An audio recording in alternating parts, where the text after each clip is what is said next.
So ನಿನ್ನೆ ನಾವು ಇಲ್ಲಿವರೆಗೂ ಓದಿದ್ವಿ. ಇವಾಗ G D P calculation methodology ಯಾರು ಮಾಡೋದು ಈ ಜಿ ಡಿ ಪಿನ ಕ್ಯಾಲ್ಕುಲೇಟ್ ಅಂದರೆ it is NSO, national statistical office. ಮುಂಚೆ CSO ಅಂತ ಒಂದು ಆರ್ಗನೈಸೇಷನ್ ಇತ್ತು ಮತ್ತು NSSO ಅಂತ ಇತ್ತು. ಇದೆರಡು ಮರ್ಜ್ ಮಾಡಿ NSO ಅಂತ ಮಾಡಿದ್ದು. ಲೈಕ್ 2020 ಆರ್ 21 ಐ ಸೈಡ್ ಯಾವ ಇಯರ್ ಅಂತ I am not sure, but ರೀಸೆಂಟ್ಲಿನೇ ಮಾಡಿದ್ದು ಇದನ್ನು. ಸೊ ಯಾವ ಇನ್ಸ್ಟಿಟ್ಯೂಷನ್ ಜಿ ಡಿ ಪಿನ ಕ್ಯಾಲ್ಕುಲೇಟ್ ಮಾಡುತ್ತೆ ಅಂತ ಕೇಳಿದ್ರೆ ಇಟ್ಸ್ NSO. ಅದೇ ಯಾವ ಮೆಥಡ್ಸ್ನ ಇದನ್ನು ಯೂಸ್ ಮಾಡುತ್ತೆ ಅಂತಂದರೆ ಒಂದು ವ್ಯಾಲ್ಯೂ ಆ್ಯಡೆಡ್ ಮೆಥಡು, ಇನ್ನೊಂದು ಎಕ್ಸ್ಪೆಂಡಿಚರ್ ಮೆಥಡು. ವ್ಯಾಲ್ಯೂ ಆ್ಯಡೆಡ್ ಮೆಥಡಲ್ಲಿ ಇದೆಲ್ಲ ಸೆಕ್ಟರ್ಸಿಂದ ಏನೇನು ವ್ಯಾಲ್ಯೂ ಅಡಿಷನ್ ಆಗಿದೆ ಅಂತ ತಗೊಂಡು ಸಮ್ ಮಾಡಿ ಒಂದು ವ್ಯಾಲ್ಯೂ ಕೊಡುತ್ತೆ. ಎಕ್ಸ್ಪೆಂಡಿಚರ್ ಮೆಥಡಲ್ಲಿ ಸೇಮ್ ನಾಲ್ಕು ಏನು ಎಕ್ಸ್ಪೆಂಡಿಚರ್ ಆವಾಗಲೇ ನಾವು ಫಾರ್ಮುಲಾದಲ್ಲೆಲ್ಲ ಡಿಸ್ಕಸ್ ಮಾಡಿದ್ವಿ, ಸೇಮ್ ಅದೇನೆ. ಬಟ್ ಇವೆರಡು ಕ್ಯಾಲ್ಕುಲೇಟ್ ಮಾಡಿದಾಗ ಅಕಸ್ಮಾತ್ ಅಲ್ಲಿ ಸೇಮ್ ನಂಬರ್ ಬಂದಿಲ್ಲ ಜಿ ಡಿ ಪಿದು. ಸಪೋಸ್ ಇದರಲ್ಲಿ ಒಂದು 50 ಅಂತ ಬಂದರೆ ಇದರಲ್ಲೂ 50ನೇ ಬರಬೇಕು. ಬಟ್ ಹೆಚ್ಚು ಕಮ್ಮಿ ಏನಾದರೂ ಆದರೆ 51 ಆದರೆ ಅಥವಾ ಇಲ್ಲಿ 49.5 ಆದರೆ ಈ ಥರ ಏನು ಡಿಫ್ರೆನ್ಸ್ ಇರುತ್ತೆ, ಇದನ್ನು ಇವರು ಡಿಸ್ಕ್ರಿಪೆನ್ಸೀಸ್ ಅಂತ ಅದನ್ನು ಕ್ಯಾಲ್ಕುಲೇಟ್ ಮಾಡ್ಕೊತಾರೆ. ಆಮೇಲೆ G D P of India ಅಂತ ಫುಲ್ ಫ್ಲೆಜ್ಡ್ ಡೆಫಿನೇಷನ್ ಇದೆ ಇದರಲ್ಲಿ. ಏನು ಒಂದು ಸ್ಟೇಟ್ದು ಎಷ್ಟು ಜಿ ಡಿ ಪಿ ಇದೆ ಅಂತ ಒಂದು ಸ್ಟೇಟ್ಸು ಅವ್ರವರೇ ಕ್ಯಾಲ್ಕುಲೇಟ್ ಮಾಡಿ ಇಟ್ಕೊಂಡಿರ್ತಾರೆ. ಅವ್ರು ಹೇಗೆ ಮಾಡ್ತಾರೆ, ಒಂದೊಂದು district wise G D P ಏನಿದೆ ಅದನ್ನು ಡಿಸ್ಟ್ರಿಕ್ಟ್ ಅವ್ರು ಕ್ಯಾಲ್ಕುಲೇಟ್ ಮಾಡಿರ್ತಾರೆ. ಅಂದರೆ ಗ್ರಾಸ್ ಡಿಸ್ಟ್ರಿಕ್ಟ್ ಡೊಮೆಸ್ಟಿಕ್ ಪ್ರಾಡಕ್ಟ್ ಅಂತ ಇರುತ್ತೆ. Next gross state domestic product, next G D P ಅಂತ ಬರುತ್ತೆ, ಅದು over all India.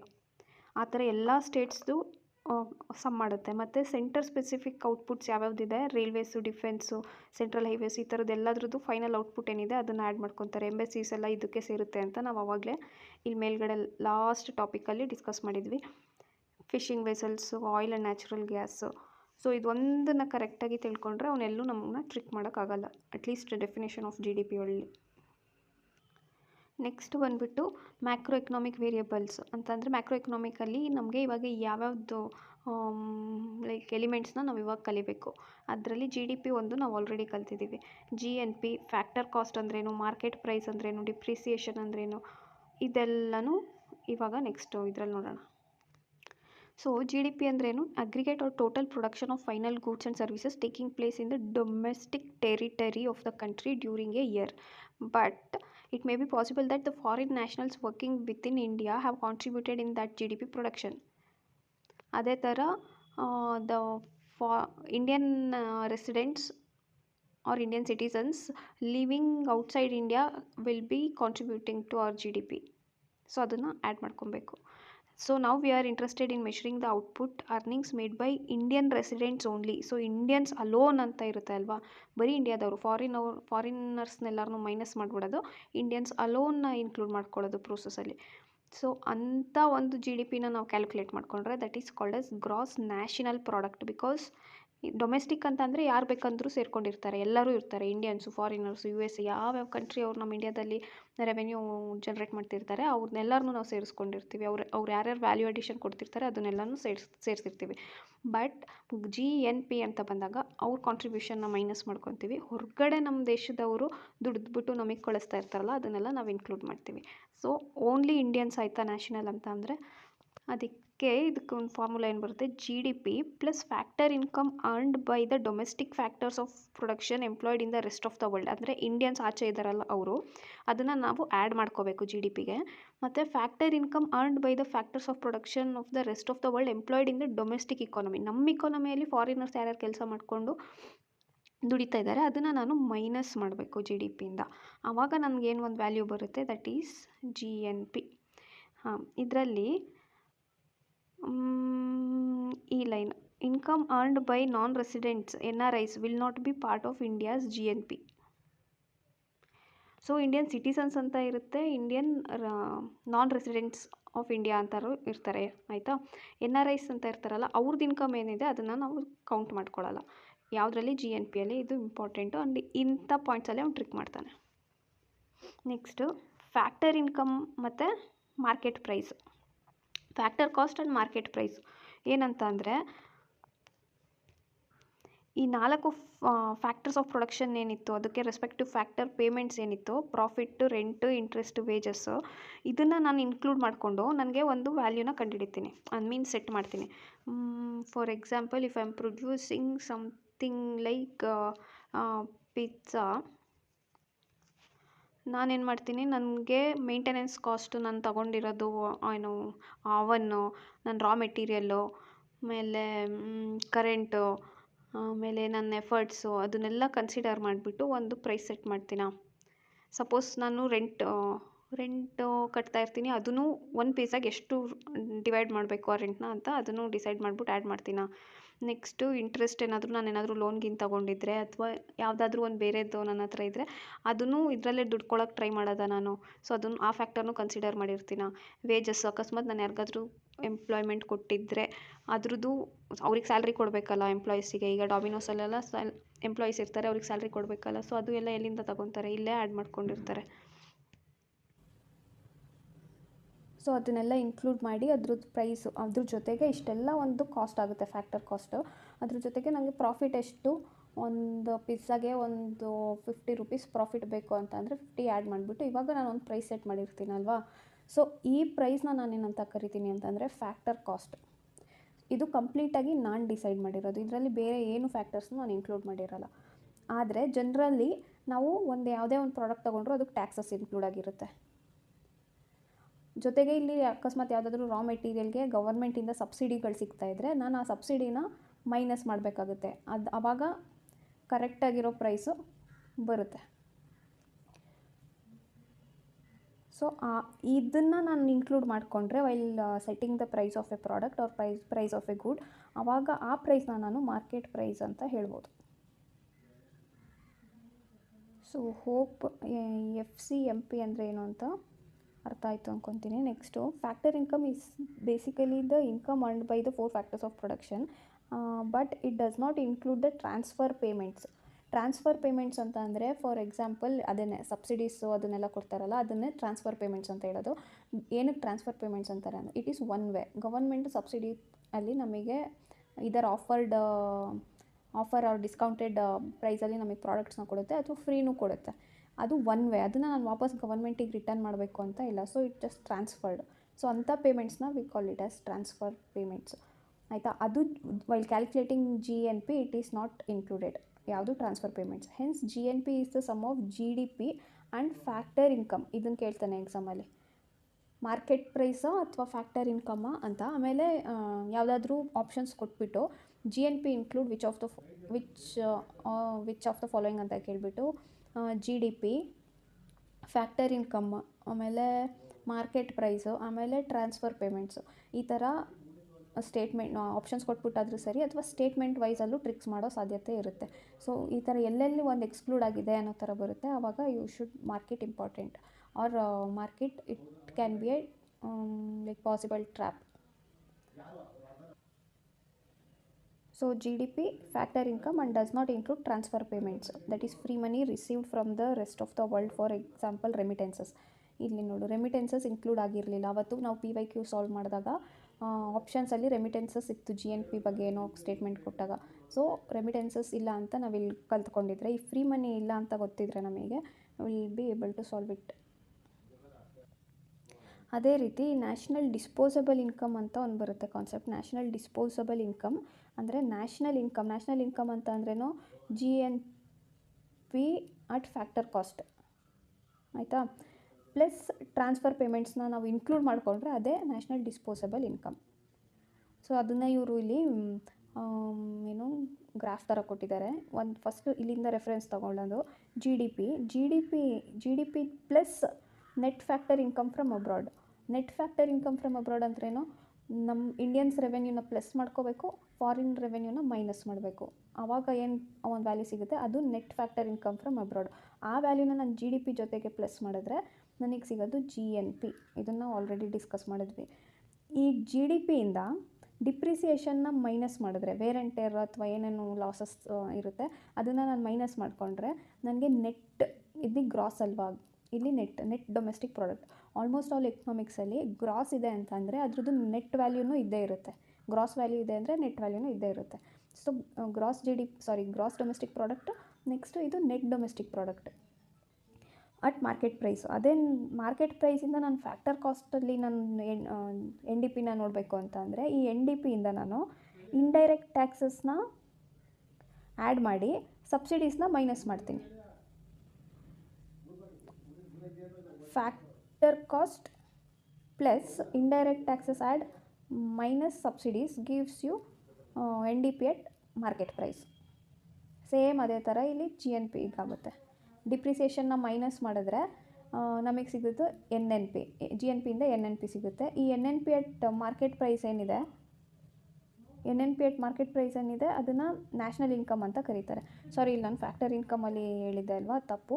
N N P at market price ಅಂತ ಏನಿದೆ ಇದನ್ನು ನಾವು ನ್ಯಾಷನಲ್ ಇನ್ಕಮ್ ಅಂತ ಕರೆಯೋದು. ಮತ್ತು ಫ್ಯಾಕ್ಟರ್ ಕಾಸ್ಟಲ್ಲಿ ಚೆಕ್ ಮಾಡಬೇಕು ಅಂತಂದರೆ ಈ ಫ್ಯಾಕ್ಟರ್ ಕಾಸ್ಟ್ ಜೊತೆಗೆ ಇಂಡೈರೆಕ್ಟ್ ಟ್ಯಾಕ್ಸಸ್ನ ಪ್ಲಸ್ ಮಾಡಿ ಸಬ್ಸಿಡೀಸ್ನ ಮೈನಸ್ ಮಾಡಿದ್ರೆ ನಮಗೆ ಇದ್ರ ವ್ಯಾಲ್ಯೂ ಸಿಗುತ್ತೆ ಸೇಮ್.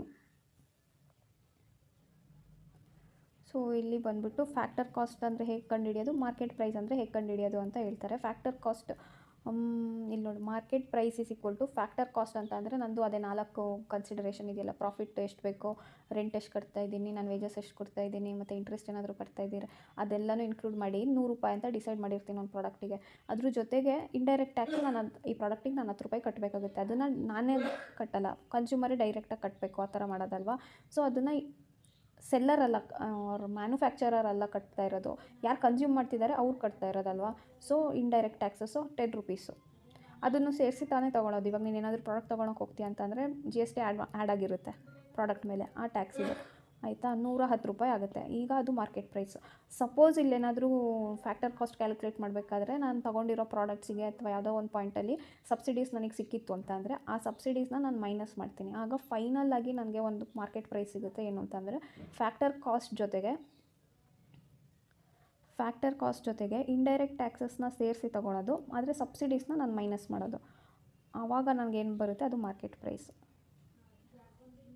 ಇಲ್ಲಿ ಈ ಪಾಯಿಂಟ್ ಇಂಪಾರ್ಟೆಂಟ್ ಆಗುತ್ತೆ. ಏನು ಹೇಳು, ಇನ್ನು 2015 ಜಾನ್ವರಿ 2015 ಆದಮೇಲಿಂದ ಇಂಡಿಯಾದಲ್ಲಿ ಹಾಗಾದರೆ ಮಾರ್ಕೆಟ್ ಪ್ರೈಸಸ್ಗೆ ಜಿ ಡಿ ಪಿ ಕ್ಯಾಲ್ಕುಲೇಟ್ ಮಾಡೋದು ಫ್ಯಾಕ್ಟರ್ ಕಾಸ್ಟಿಗೆ ಅಂತ ಕ್ವಶನ್ ಬರುತ್ತೆ ಅಲ್ವಾ. ಸೊ 2015ಗಿಂತ ಮುಂಚೆ ಫ್ಯಾಕ್ಟರ್ ಕಾಸ್ಟ್ನ ಯೂಸ್ ಮಾಡ್ತಾಯಿದ್ರು, ಈಗ ಮಾರ್ಕೆಟ್ ಪ್ರೈಸ್ನ ಯೂಸ್ ಮಾಡ್ತಿದ್ದಾರೆ. ಇಲ್ಲಿವರೆಗೂ 2015ಇಂದ ಮುಂದಕ್ಕೆ G D P at market ಪ್ರೈಸ್ನ ಯೂಸ್ ಮಾಡ್ತಿದ್ದಾರೆ. It can also be a potential statement in the exam. Next ಈ per capita G D P ಅಂತಂದರೆ ಏನಿಲ್ಲ, ಟೋಟಲ್ ಜಿ ಡಿ ಪಿ ಎಷ್ಟಿದೆ.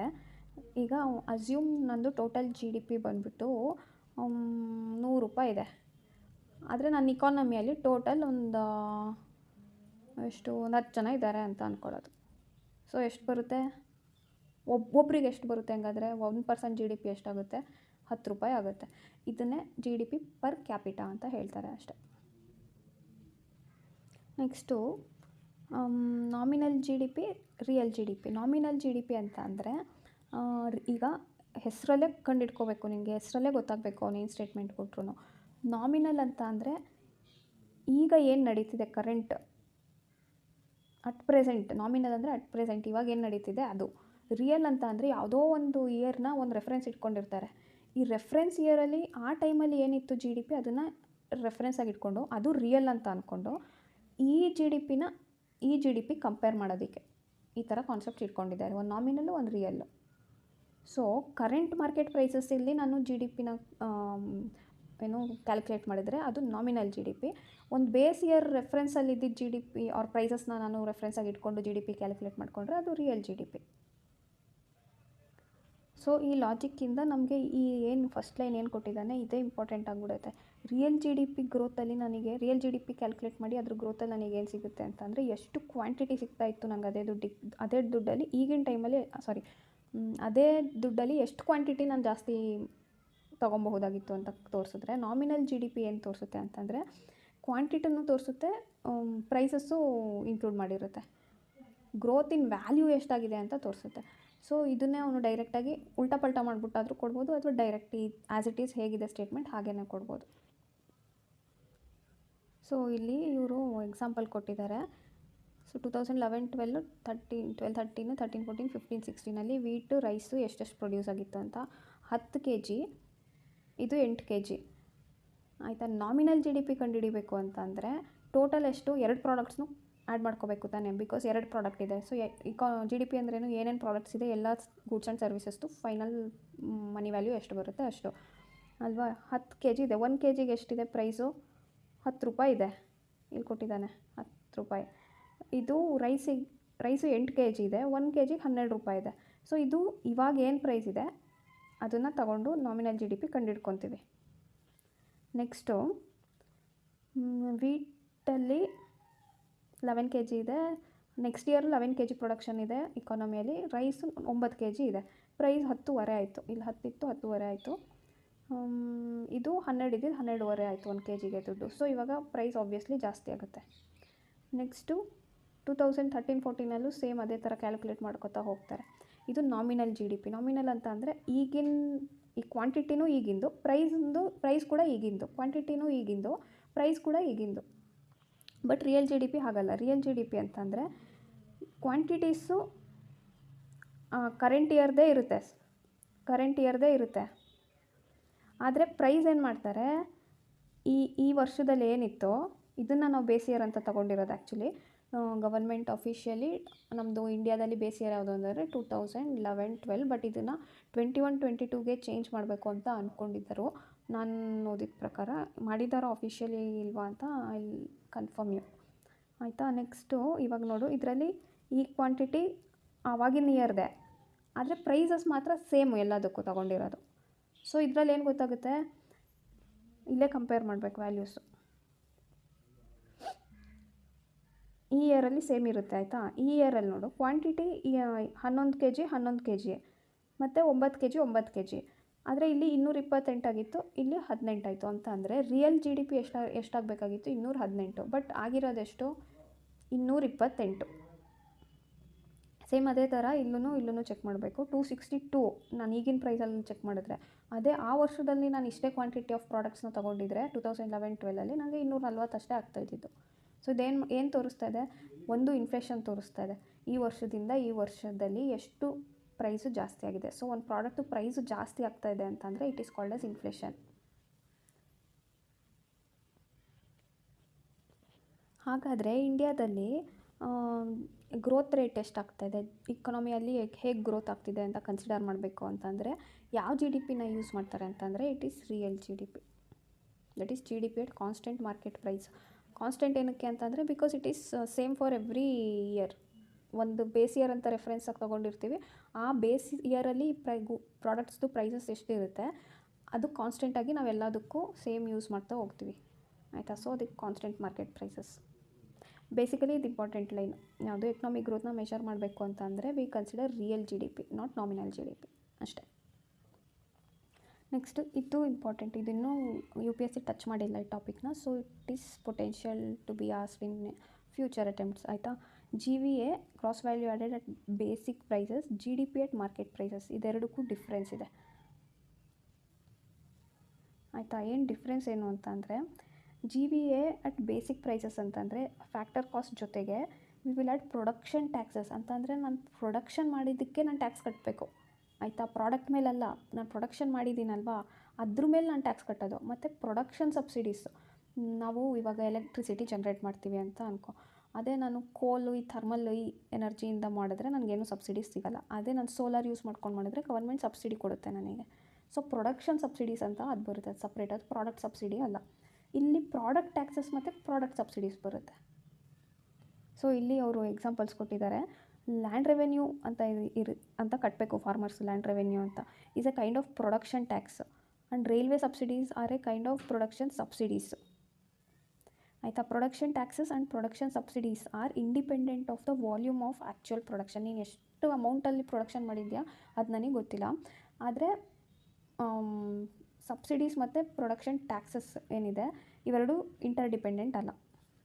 ಸೊ ಪ್ರೊಡಕ್ಷನ್ ಟ್ಯಾಕ್ಸಸ್ ಬಗ್ಗೆ ಹೇಳಬೇಕು ಅಂತಂದರೆ production subsidies are negligible as compared to other parameters. So we again ignore it and hence for all practical purposes we can say that GVA at basic price is equal to GVA at factor cost. But ಅಕಸ್ಮಾತ್ ಸ್ಟೇಟ್ಮೆಂಟಲ್ಲಿ there is no absolute or difference ಅಂತ ಹೇಳಿದ್ರೆ ಅವರು between GVA at basic price and GVA at factor cost, that statement will become wrong because there comes this difference. ಅಷ್ಟೇ. ಇವನು ಇದೇ ಥರ definition ಕೊಟ್ಬಿಟ್ಟು ಇದು ಕರೆಕ್ಟಾ ತಪ್ಪಾ ಅಂತ ಕೇಳಲ್ಲ. ಏನಂತ ಕೊಡ್ತಾನೆ, there is absolutely no difference between G V at basic prices and G V at factor cost ಅಂತ ಒಂದು ಸ್ಟೇಟ್ಮೆಂಟ್ ಕೊಡ್ತಾನೆ. ಇದು ಸರಿನಾ ತಪ್ಪಾ ಅಂತ ನನಗೆ ಹೇಳಬೇಕಷ್ಟೇ. ಸೊ ಆಬ್ಸಲ್ಯೂಟ್ಲಿ ನೋ ಅಂತ ಕೇಳಿದ್ರೆ ತಪ್ಪು. ಅಕಸ್ಮಾತ್ ದೇರ್ ಈಸ್ ಒಂದು ಸ್ಟೇಟ್ಮೆಂಟ್ ಕೊಟ್ಬಿಟ್ಟು there is a thin line difference between G V A at basic price and G V A at factor cost ಅಂತ ಹೇಳಿದ್ರೆ that statement becomes correct. But ನಾವು exam ಒಳಗೆ ಕೂತ್ಕೊಂಡಾಗ ಅದು ಹೇಗೆ ಎರಡು ಬೇಸಿಕ್ ಪ್ರೈಸ್ ಅಂದ್ರೇ ಅದು, ಫ್ಯಾಕ್ಟರ್ ಕಾಸ್ಟ್ ಅಂದ್ರೂ ಸೇಮ್ 4 ಏನು ಫ್ಯಾಕ್ಟರ್ಸ್ ಇಟ್ಕೊಂಡು ಹೇಳ್ತೀವಿ ಅದೇ ತಾನೇ ಬೇಸಿಕ್ ಪ್ರೈಸ್ ಇರುತ್ತೆ ಅಂತ ನಮ್ಮ ತಲೆ ಓಡುತ್ತೆ. That is a trap. But ನೀನು ಕ್ಲಿಯರಾಗಿ ಓದಿದರೆ ಅವ್ರೇನು ಹೇಳಿದ್ರು ಅಷ್ಟೇ, you will be able to mark the right answer only. Next topic ಬಂದುಬಿಟ್ಟು productivity capital output ratio and incremental capital output ratio. ಪ್ರೊಡಕ್ಟಿವಿಟಿನ ಎಕ್ಸ್ಪ್ಲೇನ್ ಮಾಡಬೇಕು ಅಂತಂದರೆ ಫಸ್ಟು ಇವರು ಒಂದು ಎಕ್ಸಾಂಪಲ್ ತೊಗೊಂಡಿದ್ದಾರೆ, ಪ್ರೊಡಕ್ಟಿವಿಟಿ ಆಫ್ ಲ್ಯಾಂಡ್. ಇದನ್ನು ಎಕ್ಸಾಂಪಲ್ಲು, ಆ್ಯಕ್ಚುಲ್ ಪ್ರೊಡಕ್ಟಿವಿಟಿ ನಾವು ಸ್ಟಡಿ ಮಾಡೋದು ಇದು ಆಯಿತಾ. ಇದು ಒಂದು ಎಕ್ಸಾಂಪಲ್, ಒಂದು ಸ್ಟೋರಿ ಥರ ತೊಗೊಂಡಿದ್ದಾರೆ. ಏನಂತಂದರೆ ಒಂದು ಲ್ಯಾಂಡಲ್ಲಿ ಇವಾಗ ಇಷ್ಟು ಜನ 4 ಜನ ಲೇಬರ್ ಕೆಲಸ ಮಾಡ್ತಿರ್ತಾರೆ. 5 ತೊಗೊಂಡಿದ್ದಾರೆ, 5 ಜನ ಲೇಬರ್ ಕೆಲಸ ಮಾಡ್ತಿರ್ತಾರೆ. ಸೊ ಇದ್ರದ್ದು ಟೋಟಲ್ಲು ಏನೋ ಒಂದು ವೀಟೋ ರೈಸೋ ಏನೋ ಬೆಳೀತಿರ್ತಾರೆ. 5 ಜನ ಕೆಲಸ ಮಾಡಿ 2 ಟನ್ ಅಷ್ಟು ರೈಸ್ ಅಥವಾ ವೀಟ್ನ ಬೆಳೀತಾರೆ ಅಂತ ಅನ್ಕೋ. ಸೊ ಇದ್ರದ್ದು ಲ್ಯಾಂಡ್ದು ಪ್ರೊಡಕ್ಟಿವಿಟಿ ಏನಾಗುತ್ತೆ, 0.4 ಟನ್ ಪರ್ ಲೇಬರ್. ಒಂದು ಲೇಬರಿಂದ 0.4 ಟನ್ ಅಷ್ಟು ಪ್ರೊಡಕ್ಷನ್ ಆಗುತ್ತೆ ಅಂತ ಗೊತ್ತಾಗುತ್ತೆ ಆಯಿತಾ. ಇದು ಪ್ರೊಡಕ್ಟಿವಿಟಿ ಆಫ್ ಲೇಬರ್.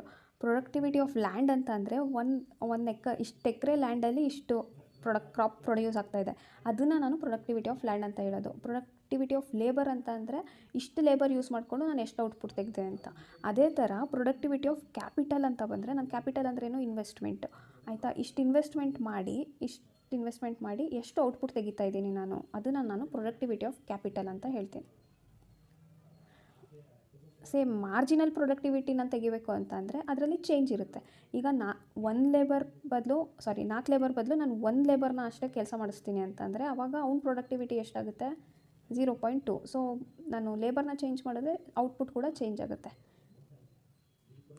ಅಂದರೆ ನಾನು ಔಟ್ಪುಟ್ನ ರೆಫರೆನ್ಸಾಗಿ ಇಟ್ಕೊಂಡು ಈ ಔಟ್ಪುಟ್ನ ಅಚೀವ್ ಮಾಡಬೇಕು ಅಂತಂದರೆ ಹಾಗಾದರೆ ಎಷ್ಟು ಲೇಬರ್ ಬೇಕು ಅಂತ ಕ್ಯಾಲ್ಕುಲೇಟ್ ಮಾಡೋದು, ಅಥವಾ ಇಷ್ಟು ಲೇಬರ್ನ ನಾನು ಎಂಪ್ಲಾಯ್ಮೆಂಟ್ ಕೊಟ್ಟಿದ್ದೀನಿ ಅಂತಂದರೆ ನನಗೆ ಎಷ್ಟು ಔಟ್ಪುಟ್ ಬರಬೇಕು ಅಂತ ಕ್ಯಾಲ್ಕುಲೇಟ್ ಮಾಡೋದು.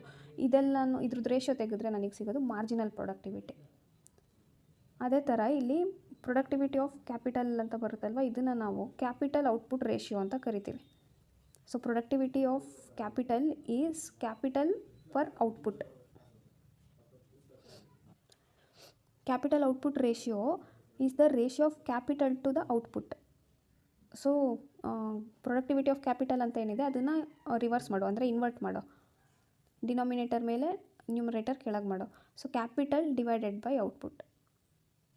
ಇಷ್ಟು ಕ್ಯಾಪಿಟಲ್ಗೆ ನನಗೆ ಇಷ್ಟು ಔಟ್ಪುಟ್ ಬೇಕು, ಅಥವಾ ಇಷ್ಟು ಔಟ್ಪುಟ್ ಬೇಕು ಅಂತಂದರೆ ನಾನು ಇಷ್ಟು ಕ್ಯಾಪಿಟಲ್ ಹಾಕಬೇಕು. ಸೊ ಆ ರೇಷಿಯೋನ ನಾವು ಕ್ಯಾಪಿಟಲ್ ಔಟ್ಪುಟ್ ರೇಷಿಯೋ ಅಂತ ಹೇಳೋದು. ಇದು ಮಾಡೋದ್ರಿಂದ ಯೂಸ್ ಏನು, ಇದು ಕಂಡುಹಿಡಿದ್ಬಿಟ್ರೆ ಯೂಸ್ ಏನು ಅಂತ ಅಂದರೆ ಎಫಿಷಿಯನ್ಸಿ ಅಂತ ಇರುತ್ತೆ. ಈಗ 1 ಜನ ಮಾಡೋ ಕೆಲಸನ 10 ಜನ ಮಾಡಿದ್ರೆ ಎಫಿಷಿಯೆಂಟಾ, 10 ಜನ ಮಾಡೋ ಕೆಲಸ ಒಬ್ಬನೇ ಮಾಡಿದ್ರೆ ಎಫಿಷಿಯೆಂಟಾ, ಎರಡನೇ ಕೇಸ್ ಎಫಿಷಿಯೆಂಟ್ ಅಲ್ವಾ. ಅದೇ ಥರ ಕ್ಯಾಪಿಟಲಲ್ಲೂ ಅಷ್ಟೇ, ನಾನು ಇಷ್ಟು ಕ್ಯಾಪಿಟಲ್ ಮಾಡಿಬಿಟ್ಟು ಕಡಿಮೆ ಔಟ್ಪುಟ್ ಬರ್ತಾಯಿದೆ ಅಂತಂದರೆ ಯೂಸ್ ಆಗುತ್ತಾ, ಅದನ್ನೆಲ್ಲ ನಾನು ಡಿಸೈಡ್ ಮಾಡಿ ಕ್ಯಾಲ್ಕುಲೇಟ್ ಮಾಡಿ ಅಥವಾ ಕನ್ಸಿಡರ್ ಮಾಡಬೇಕು ಅಲ್ವಾ. ಅಂಥ ಕೇಸಸಲ್ಲಿ we need this capital output ratio. ಇಲ್ಲಿದೆ capital output ratio is the capital to output. It measures how much of capital is required per unit of output. 1 unit output ತೆಗೆಯೋದಕ್ಕೆ ನಾನು ಎಷ್ಟು ಕ್ಯಾಪಿಟಲ್ ಇನ್ವೆಸ್ಟ್ ಮಾಡಬೇಕು ಗೊತ್ತಿರಬೇಕಲ್ಲ. ಇದೆಲ್ಲ ಗೊತ್ತಿಲ್ಲದೆ ಹೇಗೆ ರ್ಯಾಂಡಮಾಗಿ ಇಷ್ಟಕ್ಕೆ ಹಾಕ್ಬಿಡು, ಈ ಪ್ರಾಜೆಕ್ಟಿಗೆ ಇಷ್ಟು ದುಡ್ಡು ಹಾಕ್ಬಿಡು ಅಂತ ಮಾಡೋದಕ್ಕಾಗಲ್ಲ. ಅದ್ರ ಸಲುವಾಗಿ ಇವೆಲ್ಲ ಬೇಕು. So if more capital is required per unit of output then the capital is less efficient. So efficiency ಗೊತ್ತಾಯ್ತಾ.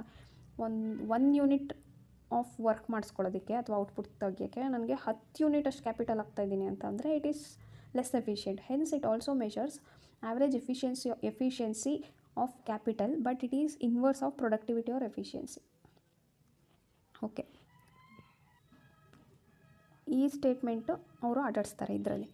ಕ್ಯಾಪಿಟಲ್ ಟು ಔಟ್ಪುಟ್ ರೇಷಿಯೋ ಜಾಸ್ತಿ ಇದ್ದರೆ it is bad for economy. ಏನಕ್ಕೆ ಅಂತ ಅಂದರೆ ಒಂದು ಔಟ್ಪುಟ್ ತೆಗೆಯೋದಕ್ಕೆ ನಂಗೆ ಜಾಸ್ತಿ ಕ್ಯಾಪಿಟಲ್ ಇನ್ವೆಸ್ಟ್ ಮಾಡಬೇಕು.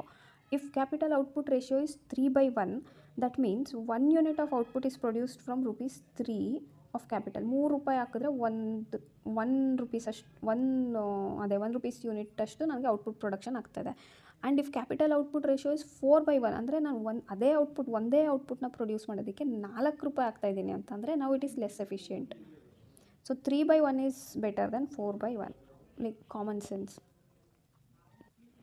ಸೊ ನಮಗೆ 1 ರೂಪಾಯಿ ಇನ್ವೆಸ್ಟ್ ಮಾಡುತ್ತೆ ಗವರ್ಮೆಂಟ್ ಯಾವುದೋ ಒಂದು ಸೆಕ್ಟರಲ್ಲಿ ಅಂತಂದರೆ ಅದರಿಂದ ಎಷ್ಟು ನನಗೆ ಔಟ್ಪುಟ್ ನಾನು ತರಬಹುದು, ಅಥವಾ ಒಂದು ಔಟ್ಪುಟ್ನ ನಾನು ಏನಾದರೂ, ಈಗ ಒಂದು ಟಾರ್ಗೆಟ್ ಇರುತ್ತೆ ಗವರ್ಮೆಂಟಿಗೆ, ಈ ಥರ ನಾನು ಸ್ಕೀಮ್ ಮಾಡ್ತಾಯಿದ್ದೀನಪ್ಪ ಅಂತ. ಸೊ ಆ ಸ್ಕೀಮಲ್ಲಿ ಎಷ್ಟು ಜನ ಇದ್ದಾರೆ ಅಂತ ನೋಡ್ತಾರೆ. ಅಷ್ಟು ಜನನೂ ನಾನು ಕವರ್ ಮಾಡಬೇಕು ಅಂತಂದರೆ ಹಾಗಾದರೆ ನಂಗೆ ಎಷ್ಟು ದುಡ್ಡು ಬೇಕಾಗಬಹುದು, ಎಷ್ಟು ಕ್ಯಾಪಿಟಲ್ ಇನ್ವೆಸ್ಟ್ ಮಾಡಬೇಕಾಗುತ್ತೆ ನಾನು, ಇದನ್ನು ಚೆಕ್ ಮಾಡೋದಕ್ಕೆ ಈ ಕಾನ್ಸೆಪ್ಟನ್ನ ಯೂಸ್ ಮಾಡ್ತಾರೆ.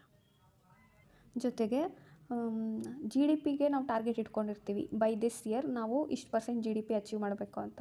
ಸೊ ಅಷ್ಟು % GDP ಅದು ಔಟ್ಪುಟ್. ಇವಾಗ ನನಗೆ ಅಷ್ಟು % GDP is the output. If I need to achieve that percentage of GDP ನಾವು, how much capital do I need to invest, ಅದು ಬೇಕಲ್ವಾ. So these concepts will help the economist to use and then set targets. ಈಗ same ICOR ಅಂತ ಬರುತ್ತೆ. ಇದರಲ್ಲೇನು incremental ಅಂತ ಅಂದರೆ, ಇವಾಗ ನಾನು ಆವಾಗಲೇ change of marginal productivity of land ನೋಡಿದ್ವಿ ಅಲ್ವಾ, ಅದೇ ಥರ ಕ್ಯಾಪಿಟಲ್. ಇವಾಗ ನನಗೆ 5 ಟಾರ್ಗೆಟ್, ನಾನು 5 ಜನನ ಕವರ್ ಮಾಡಬೇಕು ಅಂತ ಅಂದ್ಕೊಂಡಿರ್ತೀನಿ ಒಂದು ಸ್ಕೀಮಲ್ಲಿ, ಆಯಿತಾ. ಈ 5 ಜನ ಅಲ್ಲ, ಇವಾಗ ಇವ್ರು 7 ಜನ ಆಗಿದ್ದಾರೆ ಅಂತ ನನಗೆ ಗೊತ್ತಾಗುತ್ತೆ. ಸೊ ಈ ಚೇಂಜ್ ಇನ್ ಔಟ್ಪುಟ್ನ ನಾನು ಅಚೀವ್ ಮಾಡೋದಕ್ಕೆ ಎಷ್ಟು ಚೇಂಜ್ ಇನ್ ಇನ್ವೆಸ್ಟ್ಮೆಂಟ್ ಮಾಡಬೇಕು ಅಂತ ನನಗೆ ಗೊತ್ತಿರಬೇಕಲ್ವಾ. ಆ ಚೇಂಜ್ನ ನಾನು ICOR ಅಂತ ಕರೆಯೋದು, incremental capital output ratio. So ಇದು ಕೂಡ ICOR ಕೂಡ ಜಾಸ್ತಿ ಇದೆ ಅಂತ ಅಂದರೆ it is bad for the economy. ICOR ಕೂಡ ಕಡಿಮೆ ಇದ್ದರೆ it is good for economy. Because almost 5 ಜನದಿಂದ 7 ಜನಕ್ಕೆ ನಾನು ಇನ್ಕ್ರಿಮೆಂಟ್ ಮಾಡ್ತಾಯಿದ್ದೀನಿ ಅಂತಂದರೆ, ಸೇಮ್ ಆರ್ ಒಂದು ಸ್ಲೈಟ್ಲಿ ಸ್ವಲ್ಪ ಜಾಸ್ತಿ ಆಗಿದ್ದರೆ capital, it is good for the economy. ಇದೇ ಫುಲ್ ಡ್ರಾಸ್ಟಿಕ್ಕಾಗಿ ಚೇಂಜ್ ಆಗೋಯಿತು ಕ್ಯಾಪಿಟಲ್ ಇನ್ವೆಸ್ಟ್ಮೆಂಟ್ ನೀಡ್ ಅಂತ ಅಂದರೆ it is bad for the economy. So if incremental capital output ratio of India is 5, ಹಾಗಾದರೆ ಅರ್ಥ ಏನು, 5 ರೂಪಾಯಿ ವ್ಯಾಲ್ಯೂ ಅಷ್ಟು ಎಕ್ಸ್ಟ್ರಾ ನಾನು ಔಟ್ಪುಟ್ನ ಅಚೀವ್ ಮಾಡೋದಕ್ಕೆ, ಒಂದೇ ಒಂದು ಎಕ್ಸ್ಟ್ರಾ ಥಿಂಗ್ನ ನಾನು ಅಚೀವ್ ಮಾಡೋದಕ್ಕೆ 5 ರೂಪಾಯಿ ಎಕ್ಸ್ಟ್ರಾ ಹಾಕಬೇಕು. ಈಗ ಪೆನ್ ಎಕ್ಸಾಂಪಲ್ ತಗೋ. ಈಗ 5 ರೂಪಾಯಿ ಪೆನ್ ಇರುತ್ತೆ, ಆಯಿತಾ, ಒಂದಕ್ಕೆ. ಅದೇ ನಾನು 4 ಪೆನ್ನ ನಾನು ಮ್ಯಾನುಫ್ಯಾಕ್ಚರ್ ಮಾಡಬೇಕು. ಆದರೆ ಒಂದು ಪೆನ್ ಮ್ಯಾನುಫ್ಯಾಕ್ಚರ್ ಮಾಡೋದಕ್ಕೆ ನನಗೆ ಎಷ್ಟು ಬೀಳ್ತಾಯಿತ್ತು, 5 ರೂಪಾಯಿ ಖರ್ಚಾಗ್ತಾಯಿತ್ತು. 4ಕ್ಕೆ ನನಗೆ ಒಂದು 9 ರೂಪಾಯಿನೋ 10 ರೂಪಾಯಿನೋ ಆದರೆ ಇಟ್ ಈಸ್ ಫೀಸಿಬಲ್. ಅದೇ 4ಕ್ಕೆ 20 ರೂಪಾಯಿ ತನಕ ಆದರೆ it is not worth it. So capital goods ನಮಗೆ ಎಷ್ಟು ಎಕ್ಸ್ಟ್ರಾ ಬೇಕಾಗುತ್ತೆ, ನಾನು 1 ಯೂನಿಟ್ ಆಫ್ ಎಕ್ಸ್ಟ್ರಾ ಔಟ್ಪುಟ್ನ ನಾನು ಡಿಸೈರ್ ಮಾಡಿದ್ರೆ ಇನ್ನೂ ಎಷ್ಟು ಕ್ಯಾಪಿಟಲ್ ಗೂಡ್ಸ್ ಬೇಕಾಗುತ್ತೆ ಇಕಾನಮಿಯಲ್ಲಿ ಅಂತ ನಮಗೆ ಪ್ರಿಡಿಕ್ಟ್ ಮಾಡೋದಕ್ಕೆ ಬೇಕಾಗೋ ಫ್ಯಾಕ್ಟರ್ ಯಾವುದು, ICOR. So ICOR depends on which and all factors ಅಂತಂದರೆ multiple number of factors such as governance, quality of labour, which again depends on education. Quality of labour, ಇವಾಗ ಎಲ್ಲರೂ skilled ಇರಲ್ಲ. ಕೆಲವರು 5 ದಿನ ತೊಗೊತಾರೆ ಒಂದು ಕೆಲಸ ಮಾಡೋದಕ್ಕೆ, ಇನ್ನು ಕೆಲವರು ಹಾಫ್ ಆನ್ ಅವರ್, ಅದೇ ಕೆಲಸನ ಹಾಫ್ ಆನ್ ಅವರಲ್ಲಿ ಮಾಡಿ ಮುಗಿಸ್ತಾರೆ. ಸೊ ಇದೆಲ್ಲ ಡಿಪೆಂಡ್ ಆಗುತ್ತೆ, skill development levels, technology etcetera. For example, if the labour is not skilled and he is not able to use the machines properly, then our output produced will be less and our ICOR will increase even if there is no problem with the machine or the capital. And this problem literally persist in every field of the Indian economy. So ನಮ್ಮದು ICOR ಎಲ್ಲ usually ಜಾಸ್ತಿ ತೋರಿಸ್ತಾ ಇರುತ್ತೆ. Next concept ಬಂದ್ಬಿಟ್ಟು potential GDP ಅಂತಂದರೆ, GDP ಬಿಟ್ಟಾಕು, ನಿಂದು potential ಎಷ್ಟು, ಅದು ಹೇಗೆ ಡಿಸೈಡ್ ಆಗುತ್ತೆ, ಎಲ್ಲ ಸರ್ಕಮ್ಸ್ಟೆನ್ಸಸ್ಸು ಈಸಿಯಾಗಿದ್ದು, ಎಲ್ಲ ನಿಂಗೆ ಸಪೋರ್ಟ್ ಮಾಡ್ತಾಯಿದ್ದು, ಎಲ್ಲ ನಿಂಗೆ ಫೇವರು, ಎಲ್ಲ ನಿಂಗೆ ಮೋಟಿವೇಟ್ ಮಾಡಿ, ಎಲ್ಲ ಇನ್ಸ್ಪೈರ್ ಮಾಡಿ ಒಂದು ಎನ್ವೈರನ್ಮೆಂಟ್ ಕ್ರಿಯೇಟ್ ಆಗುತ್ತಲ್ಲ, ಆ ಟೈಮಲ್ಲಿ ನೀನು ಏನೇನು ಹೈಟ್ಸ್ ಆಫ್ ಗ್ರೇಟ್ನೆಸ್ನ ನೀನು ಅಚೀವ್ ಮಾಡ್ಬೋದೋ ಅದು ಆ್ಯಕ್ಚುಲಾಗಿ ನಿನ್ನ ಪೊಟೆನ್ಷಿಯಲ್, ಹೌದಲ್ವಾ. ಅದೇ ಥರ ಪೊಟೆನ್ಷಿಯಲ್ GDP ಅಂತ ಬರುತ್ತೆ ಇಲ್ಲಿ. ಪೊಟೆನ್ಷಿಯಲ್ GDP ಅಂತಂದರೆ, potential GDP is the real value of goods and services that can be produced when a country's factors of production are fully employed. So 4 factors of production ಏನಿದೆ, land, labour, capital, ಆಂಟ್ರಪ್ರಿನರು, ಇವು 4 ಕಂಪ್ಲೀಟಾಗಿ 100% working. ಎಲ್ಲ land use ಆಗ್ತಾಯಿದೆ, ಯಾವುದು waste land ಇಲ್ಲ, ಎಲ್ಲ ಲೇಬರ್ಸರ್ಸು ಸ್ಕಿಲ್ಡು ಮತ್ತು full ಎಫಿಷಿಯೆಂಟಾಗಿ work ಮಾಡ್ತಿದ್ದಾರೆ. ಕ್ಯಾಪಿಟಲ್ ಗುಡ್ಸು, ಕ್ಯಾಪಿಟಲ್ ಇನ್ವೆಸ್ಟ್ಮೆಂಟ್ಸು, ಕ್ಯಾಪಿಟಲ್ ಏನೇನಿದೆ ಅದೆಲ್ಲ ಸಖತ್ತಾಗಿದೆ. ಆಮೇಲೆ ಆಂಟ್ರಪ್ರಿನರ್ಸ್, ಇವರು fully highly skilled, highly gold, ಮತ್ತು ಅವ್ರ ಐಡಿಯಾಸ್ ಎಲ್ಲ ಸಖತ್ತಾಗಿದೆ. ಇದೆಲ್ಲ ಸಿಚುಯೇಷನ್ ಇದ್ದರೆ ಇಂಡಿಯಾದಲ್ಲಿ ಇಂಡಿಯಾ ಎಷ್ಟು GDPನ ಅಚೀವ್ ಮಾಡಬಹುದಾಗಿತ್ತು. That potential is called as potential GDP. So potential GDP constant ಆಗಿರಲ್ಲ. It depends on many variety of things. For example governance ಹೇಗಿದೆ, ಇನ್ಫ್ರಾಸ್ಟ್ರಕ್ಚರ್ ಹೇಗಿದೆ, ಹೆಲ್ತ್ ಹೇಗಿದೆ, ಜನಗಳದ್ದು ಎಜುಕೇಷನ್ ಸಿಗ್ತಾ ಇದೆಯಾ, ಎಜುಕೇಷನ್ ರೇಟ್ ಏನಿದೆ, ಲಿಟ್ರಸಿ ರೇಟ್ ಹೇಗಾಗ್ತಾಯಿದೆ, ಹೇಗೆ ವೇರಿ ಆಗ್ತಾಯಿದೆ, all these things matters. So ನಮ್ಮ ಲೈಫಲ್ಲೂ ಅಷ್ಟೇ, ಮನೇಲಿ ಸಿಚುಯೇಷನ್ ಹೇಗಿದೆ, ಟೈಮ್ ಸಿಗ್ತಾ ಇದೆಯಾ, ನಾವು ನಮ್ಮ ಮೈಂಡ್ಸೆಟ್ ಹೇಗಿದೆ, ಇದೆಲ್ಲ ಡಿಪೆಂಡ್ ಇರುತ್ತೆ. ನಮ್ಮ ಪೊಟೆನ್ಷಿಯಲ್ನ ನಾವು ಕಂಪ್ಲೀಟಾಗಿ ಹೈಯೆಸ್ಟ್ ಅಚೀವ್ ಮಾಡಬೇಕು ಅಂತಂದರೆ same for GDP as well. Technically, a recession is defined as at least 2 consecutive quarters of negative economic growth as measured by a country's real GDP. Recession ಅಂದರೆ ಏನು ಅಂತ ಕೇಳ್ತಾರೆ.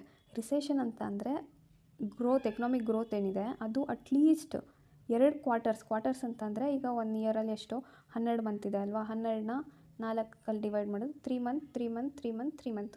ಸೊ ಈ 2 ಕಾನ್ಸಿಕ್ಯೂಟಿವ್ ಕ್ವಾರ್ಟರ್ಸಲ್ಲಿ ಎಕನಾಮಿಕ್ ಗ್ರೋತು ನೆಗೆಟಿವ್ ಅಥವಾ down ಕಡೆ ಹೋಗ್ತಾ ಇದೆ ಅಂತ ಅಂದರೆ ಅದು ಈ ಡ್ಯೂರೇಷನ್ನ ನಾವು ರಿಸೆಷನ್ ಅಂತ ಕರಿತೀವಿ. ರಿಸೆಷನ್, ಗ್ರೋತ್, ರಿಸೆಷನ್ ಆ ಥರ. Okay, next A recession period of significant decline in total output, income and employment, usually lasting from 6 months to 18 months and marked by widespread contractions in many sectors of the economy. A severe and protracted recession is called as depression. So ಇದೇ ಥರ down ಹೋಗ್ತಾನೆ ಇದೆ ಏನು economic growth ಅಂತ ಅಂದರೆ ಇದು ಡಿಪ್ರೆಷನ್ನೇ ಆಗೋಯ್ತು literally. ಈ ಪಾಯಿಂಟಿಗೆ ಬರ್ತಾ ಇದೆ ಗ್ರೋತ್ ಇಲ್ಲಿದ್ದು ಅಂತ ಅಂದರೆ ಇಟ್ ಈಸ್ ಡಿಪ್ರೆಷನ್ ಆಯಿತಾ. ನೆಕ್ಸ್ಟ್, ಎಕನಾಮಿಕ್ ಸ್ಲೋ ಡೌನ್ ಅಂತ ಅಂದರೆ generally considered as the phase when GDP growth rate of the economy is declining but it may still be positive. ರಿಸೆಷನಲ್ಲಿ ನೆಗೆಟಿವ್ ಎಕನಾಮಿಕ್ ಗ್ರೋತ್ ಕಾಣೋಕ್ಕೆ ಸಿಗುತ್ತೆ, but slow down ಮತ್ತು recession ಕೇಳೋದಕ್ಕೆ same. ಆದರೆ ಇದರಲ್ಲಿ ಪಾಸಿಟಿವಲ್ಲೇ 10% growth ಇರುತ್ತೆ ಅಂತಂದರೆ 10ರಿಂದ 9.5 ಆಗುತ್ತೆ, 8.5 ಆಗುತ್ತೆ, ಅದನ್ನು ಸ್ಲೋ ಡೌನ್ ಅಂತ ಅಂತೀವಿ ನಾವು. ಬಟ್ 10% ಇದ್ದಿದ್ದು -2% ಆಯಿತು ಅಂತ ಅಂದರೆ ಇದು ರಿಸೆಷನ್. ಅಸಂಪ್ಷನ್, ಇದೆಲ್ಲ ಎಕ್ಸಾಂಪಲ್ಸ್ ರಿಯಲ್ ಅಲ್ಲ, ಈ ಥರ ವ್ಯಾಲ್ಯೂಸ್ ಇರಲ್ಲ, ಜಸ್ಟ್ ಫಾರ್ ಅಂಡರ್ಸ್ಟ್ಯಾಂಡಿಂಗ್. ಈ ಗ್ರಾಫಲ್ಲಿ ಕ್ಲಿಯರಾಗಿ ತೋರಿಸಿದ್ದಾರೆ ಅಪ್ ಟರ್ನ್, ಡೌನ್ ಟರ್ನ್. ಇದು ನಮ್ಮ ಆ್ಯಕ್ಚುಯಲ್ GDP ಹಿಂಗೆ ಹೋಗುತ್ತೆ, ಬಟ್ ಪೊಟೆನ್ಷಿಯಲ್ ನಾವು ಎಷ್ಟು ಪೊಟೆನ್ಷಿಯಲ್ ಇರುತ್ತೆ ಅಚೀವ್ ಮಾಡೋದು ಅದು ಯೂಶಲಿ ಸ್ಟ್ರೈಟ್ ಲೈನ್ ಇರುತ್ತೆ. ಇಲ್ಲಿ ರಿಸೆಷನ್ ಎಕ್ಸಾಂಪಲ್ಸ್ಗಳು ಕೊಡ್ತಾನೆ. ಅವನು ಒಂದು ಸ್ಟೇಟ್ಮೆಂಟ್ ಕೊಡ್ತಾನೆ, India has never gone through any recession period ಅಂತ. ತಪ್ಪು. ಆಬ್ವಿಯಸ್ಲಿ ಇಷ್ಟು ದೊಡ್ಡ ಇಕಾನಮಿ ಇದೆ ಅಂತ, ಇಷ್ಟು ದೊಡ್ಡ ಪಾಪ್ಯುಲೇಷನ್ ಸೈಜ್ ಇದೆ ಇಂಡಿಯಾದಲ್ಲಿ ಅಂತಂದರೆ ರಿಸೆಷನ್ ಆಗಿರುತ್ತೆ. ಅದು ವೇರಿಡ್ ಕ್ಲೈಮೆಟಿಕ್ ಕಂಡೀಷನ್ಸ್ಗೆ ನಾವು ಇಂಡಿಯಾ ಒಳಪಡ್ತೀವಿ. ಮೇಲ್ಗಡೆನೇ ಒಂಥರ ಕ್ಲೈಮೇಟು, ಸದರ್ನ್ ಪಾರ್ಟ್ಸಲ್ಲೇ ಬೇರೆ ಥರ ಕ್ಲೈಮೇಟು. ಈವನ್ ಕರ್ನಾಟಕದಲ್ಲೂ ಅಷ್ಟೇ, ಮೇಲ್ಗಡೆ ನಾರ್ತ್ ಕರ್ನಾಟಕನೇ ಬೇರೆ ಥರ ಇದೆ, ಸೌತ್ ಕರ್ನಾಟಕನೇ ಬೇರೆ ಥರ ಇದೆ, ಎಲ್ಲ ಕ್ಲೈಮೆಟಿಕ್ ಕಂಡೀಷನ್ಸು ಸೇರಿ. ಸೊ ರಿಸೆಷನ್ ಈಸ್ ಲೈಕ್ ಬರ್ತಾ ಇರುತ್ತೆ ಹೋಗ್ತಾ ಇರುತ್ತೆ. ಸೊ ಎಷ್ಟು ಸಲ ಅಂತಲೂ ನೆನ್ಪಿಟ್ಕೋಬೇಕು, 5 ಟೈಮ್ಸ್ ಇನ್ನು ಯಾವಾಗ 1957-58 ರಿಸೆಷನ್ ಮೈನಸಲ್ಲಿ ಗ್ರೋತ್ ಹೋಗುತ್ತೆ ಅಂತ ಹೇಳಿದ್ವಿ ಅಲ್ವಾ, ಮೈನಸ್. ಸೊ COVID-19 ಟೈಮಲ್ಲಿ 2021 -6.6 ಇದ್ದಿದ್ದು ಎಕನಾಮಿಕ್ ಗ್ರೋತ್ ರೇಟು ನಮ್ಮದು, ಈಗ +7.7% ಇದೆ ಅಂತ ಅನ್ಕೋತೀನಿ currently. So India has faced recession 5 times ಅಂತ ಗೊತ್ತಿರಬೇಕು. ಅವನು 4 ಟೈಮ್ಸ್ ಅಂತ ಕೊಡ್ತಾನೆ, 3 ಟೈಮ್ಸ್ ಅಂತ ಕೊಡ್ತಾನೆ, ಬಟ್ ಇಟ್ ಈಸ್ 5 ಟೈಮ್. ಯಾವ್ಯಾವುದು ಅಂತ ನೆನಪಿಲ್ಲ ಅಂತಂದ್ರೂ it's okay, but 5 times it's mandatory. So ಈ nominal purchasing power, parity and real exchange rates, ಈ ಎಕ್ಸ್ಚೇಂಜ್ ರೇಟ್ ಅಂತ ಏನಿದೆ ಅದಕ್ಕೆ ನಾನು ಸಪ್ರೇಟ್ ವೀಡಿಯೋ ಮಾಡ್ತೀನಿ, ಸೊ ದಟ್ ಎವ್ರಿ ಕಾನ್ಸೆಪ್ಟ್ಸು ಒಂದೇ ಕಡೆ ಬರುತ್ತೆ. ಈಗ ನೆಕ್ಸ್ಟ್ ಫಸ್ಟ್ ಇದನ್ನು ಕಂಪ್ಲೀಟ್ ಮಾಡ್ಕೊಳ್ಳೋಣ. ಏನಿದೆ GDP, welfare, development and human capital. So GDP ಜಾಸ್ತಿ ಆದಷ್ಟು ನಮ್ಮದು not necessarily growth and welfare ಕೂಡ ಆಗ್ತಿದೆ ಅಂತ ಹೇಳೋದಕ್ಕಾಗಲ್ಲ. So GDP is not a true measure of welfare, because externalities ಅಂತ ಕಾನ್ಸೆಪ್ಟ್ ಬರುತ್ತೆ, ಅದನ್ನು ನಾವು ಕನ್ಸಿಡರ್ ಮಾಡಲ್ಲ while calculating GDP. Activities at home, home makers ಎಲ್ಲ ಏನು ದುಡಿತಾ ಇರ್ತಾರೆ, ಕೆಲಸ ಮಾಡ್ತಾ ಇರ್ತಾರೆ, ಅದನ್ನು ದುಡಿಯೋದು ಅಂತಲೇ ಕನ್ಸಿಡರ್ ಮಾಡಲ್ಲ. ಸೊ ಅದು ಕೆಲಸ ಅಲ್ವಾ ಆಗಿದ್ರೆ, ಸೊ ಅದೆಲ್ಲ ಕನ್ಸಿಡರ್ ಮಾಡಿರಲ್ಲ ಅಲ್ವಾ, ಅದಕ್ಕೆ it is not A measure of true welfare ಅಂತ ಹೇಳ್ತಾರೆ. ನೆಕ್ಸ್ಟು ಇನ್ನು ಎಕ್ಸ್ಟರ್ನಾಲಿಟಿಯಲ್ಲಿ 2 ಥರ ಬರುತ್ತೆ. ಪಾಸಿಟಿವ್ ಎಕ್ಸ್ಟರ್ನಾಲಿಟೀಸ್, ನೆಗೆಟಿವ್ ಎಕ್ಸ್ಟರ್ನಾಲಿಟೀಸ್ ಅಂತ. ಎಕ್ಸ್ಟರ್ನಾಲಿಟೀಸ್ ಅಂತಂದರೆ ಆಚೆಯಿಂದ ಒಂದು ಎಕ್ಸ್ಟ್ರಾ ಫ್ಯಾಕ್ಟರ್ ಇದೆ ಯಾವುದೋ ಒಂದು, ಅದು ಪಾಸಿಟಿವ್ ಆಗಿ ಇಂಪ್ಯಾಕ್ಟ್ ಮಾಡಿದ್ರೆ ಪಾಸಿಟಿವ್ ಎಕ್ಸ್ಟರ್ನಾಲಿಟಿ, ನೆಗೆಟಿವ್ ಆಗಿ ಇಂಪ್ಯಾಕ್ಟ್ ಮಾಡ್ತಾಯಿದ್ರೆ ನೆಗೆಟಿವ್ ಎಕ್ಸ್ಟರ್ನಾಲಿಟಿ. ನನಗೆ ಎಕ್ಸಾಂಪಲ್ ಹೇಳಬೇಕು ಅಂತಂದರೆ, ಈಗ ಆಲ್ಕೋಹಾಲ್ ಇದೆ. ಆಲ್ಕೋಹಾಲ್ ಅಂಗಡಿ ಅವರಿಂದ GDPಗೆ ತುಂಬ ಬೆನಿಫಿಟ್. ಆಲ್ಕೋಹಾಲಿಂದ ಜಾಸ್ತಿ ಪ್ರಾಫಿಟ್ ಸಿಗುತ್ತೆ, ಸೊ ಜಾಸ್ತಿ ಕಾಂಟ್ರಿಬ್ಯೂಟ್ ಮಾಡುತ್ತೆ. ಬಟ್ ಇದರಿಂದ ಹೆಲ್ತ್ ಇಂಪ್ಯಾಕ್ಟ್ಸ್ ಆಗಲ್ವ? ಎಷ್ಟು ಜನ ಸಾಯ್ತಾರೆ, ಎಷ್ಟು ಜನಕ್ಕೆ ಕ್ಯಾನ್ಸರ್ ಬರುತ್ತೆ, ಎಷ್ಟು ಜನದ್ದು ಏನೇನೋ ಪ್ರಾಬ್ಲಮ್ ಆಗುತ್ತೆ, ಮನೆ ಇಶ್ಯೂ ಆಗುತ್ತೆ, ಸೊಸೈಟಿಯಲ್ಲಿ ಹೆಂಡ್ತಿರಿಗೆ ಹೊಡಿತಾರೆ. ಆಲ್ ದೀಸ್ ಪ್ರಾಬ್ಲಮ್ಸ್ ಕನ್ಸಿಡರ್ ಮಾಡುತ್ತಾ? ನೋ. ಆ್ಯಂಡ್ ಇದೆಲ್ಲ ಏನು ನೆಗೆಟಿವ್ ಸೈಡ್ ಏನಿದೆ ಇದ್ರದ್ದು, ಅದೆಲ್ಲ negative externalities of alcohol. So ಎಕ್ಸ್ಟರ್ನಾಲಿಟೀಸಲ್ಲಿ 2 ಬರುತ್ತೆ. ಪಾಸಿಟಿವ್ ಅಂತ ಅಂದರೆ, ಈಗ ಗವರ್ಮೆಂಟು ರೋಡು ಅಥವಾ ಡ್ಯಾಮು ಏನೋ ಕನ್ಸ್ಟ್ರಕ್ಟ್ ಮಾಡಿರುತ್ತೆ. ಸೊ ರೋಡ್ಸಿಂದ ಟಾಲೆಲ್ಲ ಬರ್ತಾ ಇರುತ್ತೆ. ಅದು ರೆವೆನ್ಯೂ ಪರ್ಪಸ್ಸಿಗೆ ಅಷ್ಟೇ ಯೂಸ್ ಆಗಿಲ್ಲ. ಇವಾಗ ಈ ರೋಡ್ಸ್ನ ಅವರು ಯಾವುದೋ ಮಕ್ಕಳಿಗೆ ಸ್ಕೂಲ್ಗೆ ಹೋಗೋಕ್ಕಾಗ್ತಾ ಇರಲ್ಲ, ಸೊ ರೋಡ್ ಕನ್ಸ್ಟ್ರಕ್ಟ್ ಮಾಡಿರೋದ್ರಿಂದ ಸ್ಕೂಲ್ಗೆ ಹೋಗೋಕೆ ಈಸಿ ಆಯಿತು. ಇದೆಲ್ಲ ಇದೆಯಲ್ಲ, ಇದು positive externalities. Next economic development. Economic development is different than economic growth. Growth ಅಂತ ಅಂದ್ರೇನು? ಜಾಸ್ತಿನೂ ಹೋಗ್ಬೋದು, ಕಡಿಮೆನೂ ಹೋಗ್ಬೋದು, ಮೇಲೂ ಹೋಗ್ಬೋದು, ಕೆಳಗೂ ಬೀಳ್ಬೋದು. ಬಟ್ ಡೆವಲಪ್ಮೆಂಟ್ ಅಂತ ನೀನು ಯಾವುದೇ ಒಂದು ಚೀಸನ್ನ ಡೆವಲಪ್ ಆಗ್ತಿದೆ ಅಂತ ಹೇಳಬೇಕು ಅಂದರೆ, ಅಲ್ಲಿ ಬರೀ ಮೇಲಷ್ಟೇ ಹೋಗೋದು ಕಾಣಿಸ್ಬೇಕು ನಿನಗೆ, ಕೆಳಗಡೆ ಬರೋಂಗೇ ಇಲ್ಲ. ಕೆಳಗಡೆ ಬಂದರೆ ಡೆವಲಪ್ಮೆಂಟ್ ಅಂತ ಹೇಳೋಕ್ಕೆ ಆಗಲ್ಲ. ನೆಗೆಟಿವ್ ಡೆವಲಪ್ಮೆಂಟ್ ಅಂತ ಏನೂ ಹೇಳೋಕ್ಕಾಗಲ್ಲ. ಡೆವಲಪ್ಮೆಂಟ್ ಅಂದ್ರೇ ಗ್ರೋತ್, ಡೆವಲಪ್ಮೆಂಟ್ ಅಂದ್ರೇ ಲೈಕ್ ಸಮಥಿಂಗ್ ಪಾಸಿಟಿವ್, ಆಯಿತಾ? ಸೊ ಗ್ರೋತಲ್ಲಿ ಪ್ಲಸ್ಸು ಇದೆ, ಮೈನಸ್ಸು ಇದೆ. So +1 -1 become 0, neutral. So growth is value neutral concept, while development is value positive. ಅಲ್ಲಿ ಬರೀ ಪಾಸಿಟಿವಿಟಿ ಅಷ್ಟೇ ಕಾಣಿಸ್ಬೇಕು, ಆವಾಗಷ್ಟೇ ಯು ಕ್ಯಾನ್ ಸೇ ಡೆವಲಪ್ಡ್ ಅಂತ. So development focuses on improvement of over all well being of the people in terms of ಅವ್ರದ್ದು per capita income ಜಾಸ್ತಿ ಇರಬೇಕು, better health, education facilities, better infrastructure, reduction in poverty, generation of employment, no gender disparity, ಈ ಥರ ಎಲ್ಲ ಇದ್ದರೆ development ಅಂತ ಹೇಳ್ತೀವಿ ನಾವು. Next the concept of human capital. Human capital ಅಂತ ಅಂದರೆ, ಫಿಸಿಕಲ್ ಕ್ಯಾಪಿಟಲ್ ಅಂತ ಗೊತ್ತಾದರೆ ನಮಗೆ ಹ್ಯೂಮನ್ ಕ್ಯಾಪಿಟಲ್ ಗೊತ್ತಾಗುತ್ತೆ. ಈಗ ಒಂದು ಲ್ಯಾಂಡ್ ಇದೆ, ಈ ಲ್ಯಾಂಡ್ನ ನಾನು ಫ್ಯಾಕ್ಟ್ರಿಯಾಗಿ ಕನ್ವರ್ಟ್ ಮಾಡ್ಕೊತೀನಿ, ಆಯಿತಾ? ಇದು ಫ್ಯಾಕ್ಟ್ರಿ ಇವಾಗ. ಸೊ ಇದು ನನಗೊಂದು, ಈ ಲ್ಯಾಂಡ್ ಮೇಲೆ ನನ್ನೊಂದು ಫಿಸಿಕಲ್ ಕ್ಯಾಪಿಟಲ್ ಬಂತು. ಇದರಿಂದ ನಾನು ಇವಾಗ ಏನು ಬೇಕು ರೆವೆನ್ಯೂ ಅದನ್ನು ಜನ್ರೇಟ್ ಮಾಡ್ಕೊತೀನಿ. So it become physical capital, land to physical capital. ಅದೇ ಥರ ಒಬ್ಬ ಮನುಷ್ಯ ಇದ್ದಾನೆ. ಈ ಮನುಷ್ಯನಿಗೆ ನಾನು ಒಳ್ಳೆ ಎಜುಕೇಷನ್ ಕೊಡ್ತೀನಿ, ಅವ್ನ ಹೆಲ್ತ್ ಫೆಸಿಲಿಟೀಸ್ ಚೆನ್ನಾಗಿ ಮಾಡ್ತೀನಿ, ದೆನ್ ಅವನಿಗೆ ಸ್ಕಿಲ್ಸ್ ಕೊಡ್ತೀನಿ. ಸೊ ಇದೆಷ್ಟು ಕೊಟ್ಟಾಗ ಇವನೇನಾಯಿತು? ಬರೀ ಹ್ಯೂಮನ್ ಆಗಿ ಉಳ್ಕೊಳ್ಳಿಲ್ಲ, ಇವನು ಇಕಾನಮಿಗೆ ಒಂದು ಕ್ಯಾಪಿಟಲ್ ಅಸೆಟ್ ಆಗಿಬಿಟ್ಟ. ಅಸೆಟ್ ಅಂತ ಅಂದರೆ something which will yield revenue or something which will benefit me, ಆಯಿತಾ? ಲಯಬಿಲಿಟಿ ಅಂತ ಅಂದರೆ ನನ್ನಿಂದ ಅದಕ್ಕೆ ಲಾಸ್ ಆಗುತ್ತೆ. If I am a liability, ನನ್ನಿಂದ ಅದಕ್ಕೆ ಲಾಸ್ ಆಗುತ್ತೆ, ಆವಾಗ ನಾನು ಲಯಬಿಲಿಟಿ ಅಂತ ಆಗ್ತೀನಿ. So as a humans in society also, in economy also, we must become asset rather than liability. Liability ಅಂತಂದರೆ, ಈಗ ಫಾರ್ ಎಕ್ಸಾಂಪಲ್ ಈ ಯಾರು ವಿದ್ಯಾ ಏನೋ ಬಂದಿದೆಯಲ್ಲ, 5 ಪಂಚ ಯೋಜನೆಯಲ್ಲಿ ಕರ್ನಾಟಕ ಗವರ್ಮೆಂಟು ವಿದ್ಯಾನಿಧಿ ಸ್ಕೀಮಲ್ಲಿ ನಮ್ಮ ಸಿದ್ದು ಗವರ್ಮೆಂಟ್ ಅವರು ಏನು ಕೊಟ್ಟಿದ್ದಾರೆ, 3,000 for degree graduates per month who are still remaining unemployed. ಅವ್ರಿಗೆ 3,000 ಕೊಡ್ತಿದ್ದಾರೆ. ಈ 3,000 ಏನಾಯಿತು? ಗವರ್ಮೆಂಟಿಗೆ ಲಯಬಿಲಿಟಿ ಆಯಿತು. ಸೊ ಯಾರ್ಯಾರು ಇದನ್ನು ಇಸ್ಕೊತಿದ್ದಾರೆ ಇನ್ನೂವರೆಗೂ, they are liability to the government, asset ಅಲ್ಲ. ಅದೇ ದುಡ್ದುಬಿಟ್ಟು ನಾನು ಟ್ಯಾಕ್ಸ್ ಕಟ್ತಾಯಿದ್ರೆ I become asset to the economy. So humans ಆಗಿ ಉಳ್ಕೋಬಾರ್ದು ನಾವು, ಹ್ಯೂಮನ್ ಕ್ಯಾಪಿಟಲ್ ಆಗಬೇಕು. ಆ್ಯಂಡ್ ಇಲ್ಲೇನು ಹೇಳಿದ್ದಾರೆ, human capital considers education and health as means to increase labour productivity. Obviously ಅಲ್ವಾ? ಎಜುಕೇಟೆಡ್ ಇದ್ದರೆ ಅವನು ಈಗಂತೂ ಇನ್ನೂ ಎಕ್ಸ್ಟ್ರಾ ಹೋಗಬೇಕು 1 ಮೈಲು. ಬರೀ ಎಜುಕೇಷನ್ ಇದೆ, ಆದರೆ ಸ್ಕಿಲ್ಸ್ ಇಲ್ಲ ಜನಗಳ ಹತ್ರ. ಸೊ ಎಜುಕೇಟೆಡ್ ಪ್ಲಸ್ ಸ್ಕಿಲ್ಸ್ ಮಾಡಬೇಕು ನನ್ನ ಪ್ರಕಾರ. ದೆನ್ ಅವ್ನು ಹೆಲ್ದಿಯಾಗಿರಬೇಕು. ಈಗ ಅನ್ಹೆಲ್ದಿ ಪರ್ಸನ್ ಜಾಸ್ತಿ ಕೆಲಸ ಮಾಡ್ತಾನೆ, ಆ್ಯಂಡ್ ಎಫಿಷಿಯೆಂಟಾಗಿ ಕೆಲಸ ಮಾಡ್ತಾನೆ, ಹೆಲ್ದಿ ಪರ್ಸನ್ ಮಾಡ್ತಾನೆ, obviously healthy. So these two becomes means to increase. Means ಅಂತ ಅಂದರೆ ವಾಟ್ ಡಸ್ ದಟ್ ಮೀನ್ ಅಂತ ಹೇಳ್ತೀವಲ್ಲ, ಆ ಮೀನಲ್ಲ ಇದು.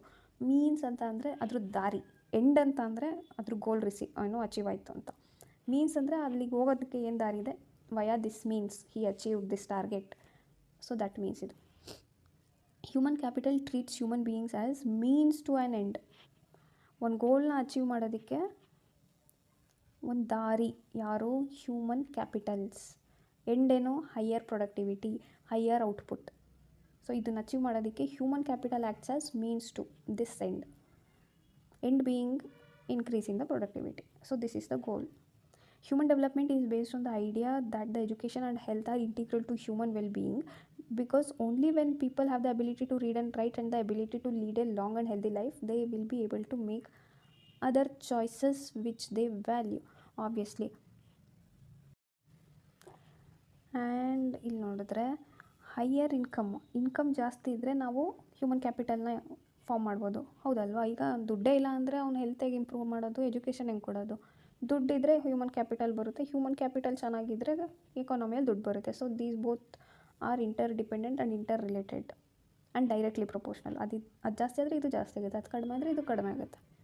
Next green G D P ಅಂತಂದರೆ ನಾರ್ಮಲ್ ಜಿ ಡಿ ಪಿ ಏನಿದೆ ಅದರಿಂದ ನಂದು ನೆಗೆಟಿವ್ ಎಕ್ಸ್ಟರ್ನಾಲಿಟೀಸ್, ಪೊಲ್ಯೂಷನ್ನು ಅದು ಅಥವಾ ನೆಗೆಟಿವ್ ಇಂಪ್ಯಾಕ್ಟ್ಸ್ ಎಲ್ಲ ಸೊಸೈಟಿ ಅಥವಾ ಎಕಾನಮಿಯಲ್ಲಿ ಏನೇನು ಬೀಳ್ತಾ ಇದೆ, ಸೊಸೈಟಿಯಲ್ಲ ಎಕಾನಮಿಯಲ್ಲಿ ಏನೇನು ಬೀಳ್ತಾ ಇದೆ ಅದನ್ನು ನಾನು ಮಾನಿಟ್ರಿ ವ್ಯಾಲ್ಯೂಯಲ್ಲಿ ಕನ್ವರ್ಟ್ ಮಾಡಿಬಿಟ್ಟು ಹೇಳ್ತೀನಿ.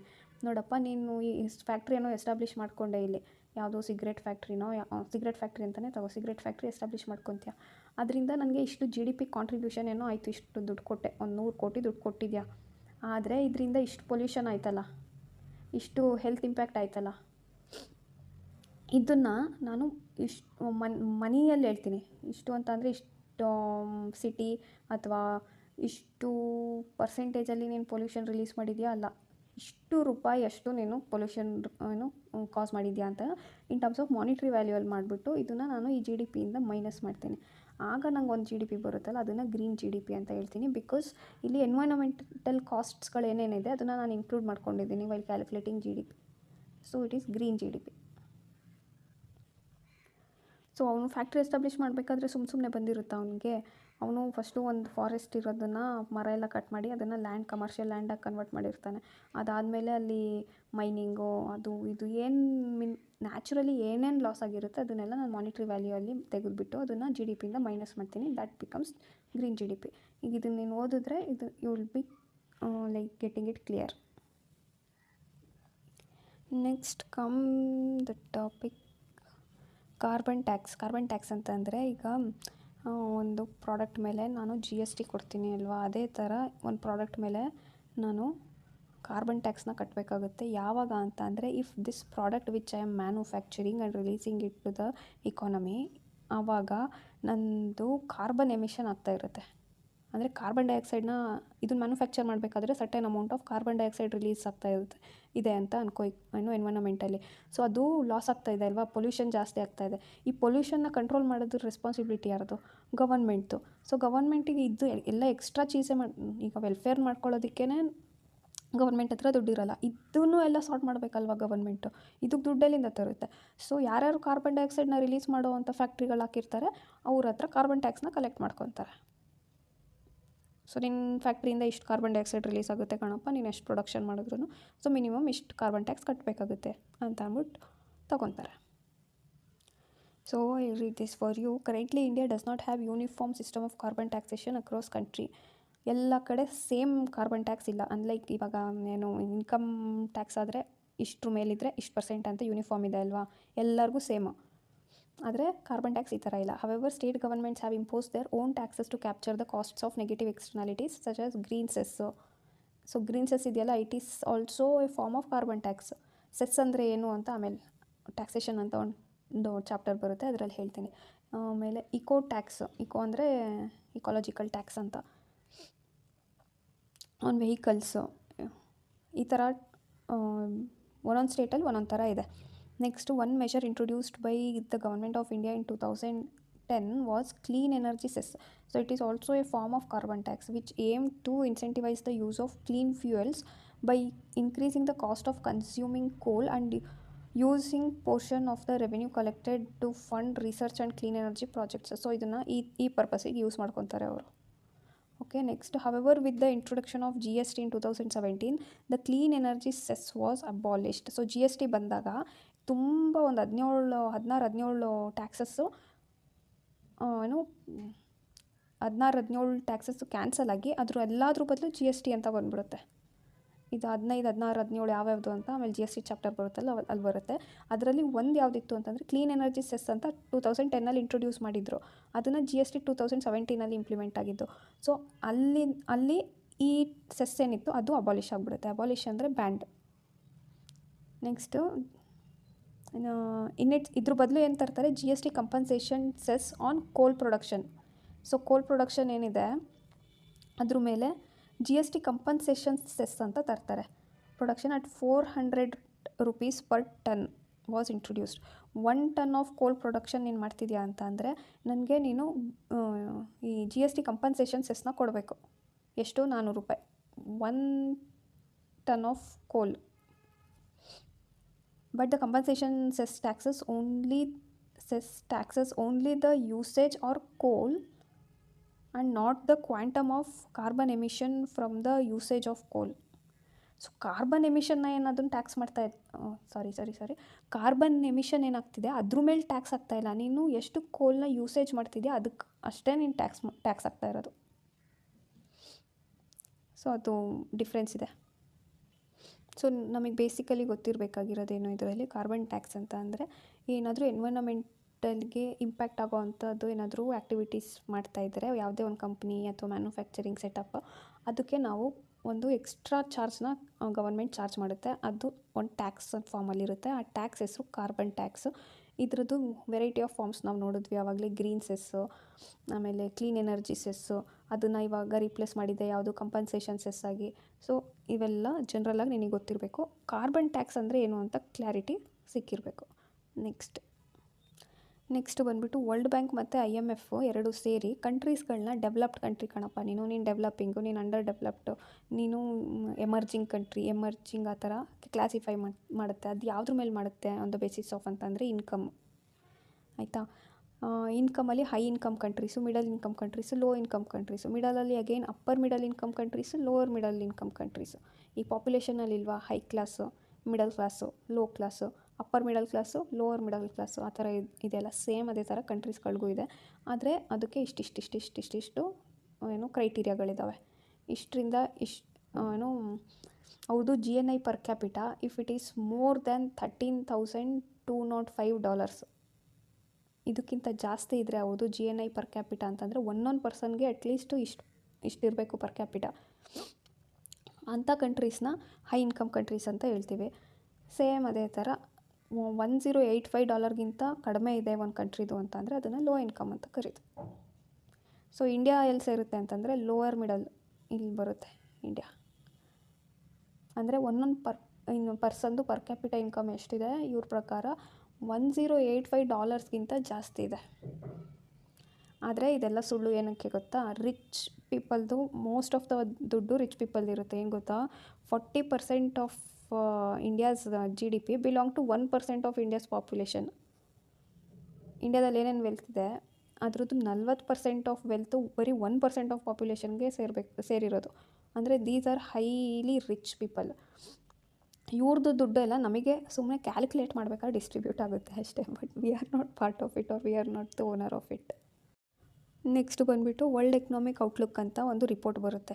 ವರ್ಷ ಒಂದು ರಿಪೋರ್ಟ್ ಬರುತ್ತೆ. ಯಾರು ರಿಲೀಸ್ ಮಾಡೋದು ಅಂತಂದರೆ IMF ರಿಲೀಸ್ ಮಾಡೋದು. ಇದು classifies the world into 2 major groups, advanced economy ಮತ್ತು emerging market and developing countries ಅಂತ ಡಿವೈಡ್ ಮಾಡುತ್ತೆ. This above classification is based on 3 parameters. ಈ ಥರ ಇಂಥವು ಕೇಳ್ತಾನೆ ಅವನು question. IMF world economic outlook ಅನ್ನೋ ರಿಪೋರ್ಟಲ್ಲಿ ಕಂಟ್ರೀಸ್ನ 2 ಸೆಕ್ಷನಲ್ಲಿ ಡಿವೈಡ್ ಮಾಡುತ್ತೆ.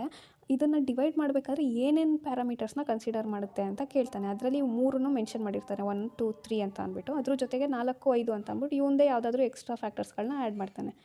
ಇಲ್ಲಿ ಯಾವ್ಯಾವುದಿಲ್ಲ, ಪರ್ ಕ್ಯಾಪಿಟಲ್ ಇನ್ಕಮ್ಮು, ಎಕ್ಸ್ಪೋರ್ಟ್ ಡೈವರ್ಸಿಫಿಕೇಷನ್ನು, ಆಮೇಲೆ ಇಲ್ಲಿ ಸೆಕ್ಯೂರಿಟಿ ಆಫ್ ದ ನೇಷನ್ ಅಂತ ಹಾಕ್ತಾನೆ, ಅಥವಾ ಬೇರೆ ಏನಾದರೂ ಹಾಕ್ತಾನೆ ಈ ಥರ. ಆಗ ಎಲ್ಲ ನಿಜನೇ ಅನ್ನಿಸ್ಬೇಕು ಅನ್ನೋ ಥರನೇ ಕಾಣಿಸುತ್ತೆ ನಮಗೆ ಓದಿಲ್ಲ ಅಂತಂದರೆ. ಸೊ ಓದಿರೋರು ಅಷ್ಟೇ ಅವಾಗ ಇದೆಲ್ಲ ಇರಲಿಲ್ಲ 3 ಇದ್ದಿದ್ದು ಅಂತ ಅವರು 3 ಮಾತ್ರ ಸೆಲೆಕ್ಟ್ ಮಾಡ್ತಾರೆ.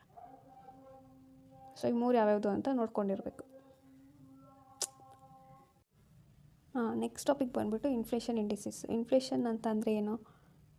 ಟೊಮೊಟೊ ಪ್ರೈಸು ಅಥವಾ ಈರುಳ್ಳಿ ಪ್ರೈಸು ₹40 kg ಇದ್ದಿದ್ದು ನಾಳೆ ಹೋಗ್ಬಿಟ್ಟು ₹50 ಅಂತ ಅಂದರೆ ಇದರಲ್ಲಿ ಏನು ಇವಾಗ ದುಡ್ಡು ಜಾಸ್ತಿ ಆಗಿದೆ ಪ್ರೈಸು, ಇದನ್ನು ಇನ್ಫ್ಲೇಷನ್ ಅಂತ ಕರಿತೀವಿ ನಾವು. ಆಯಿತಾ. And index is a number design to measure the relative change in the level of activity or phenomenon from time to time. Index ಅಂದರೆ ಏನು ಅವೆಲ್ಲ ನಮಗೆ ಬೇಕಾಗಿಲ್ಲ. And inflation index is a tool use to measure the rate of inflation in the economy.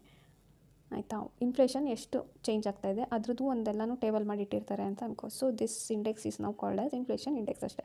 To measure the price rise in the economy and inflation index is chosen for a particular year as the base year. ಅದೇ ನಾವು real G D P nominal G D P use ಮಾಡಿದಾಗ 2011-12 compare ಮಾಡ್ತಾರೆ.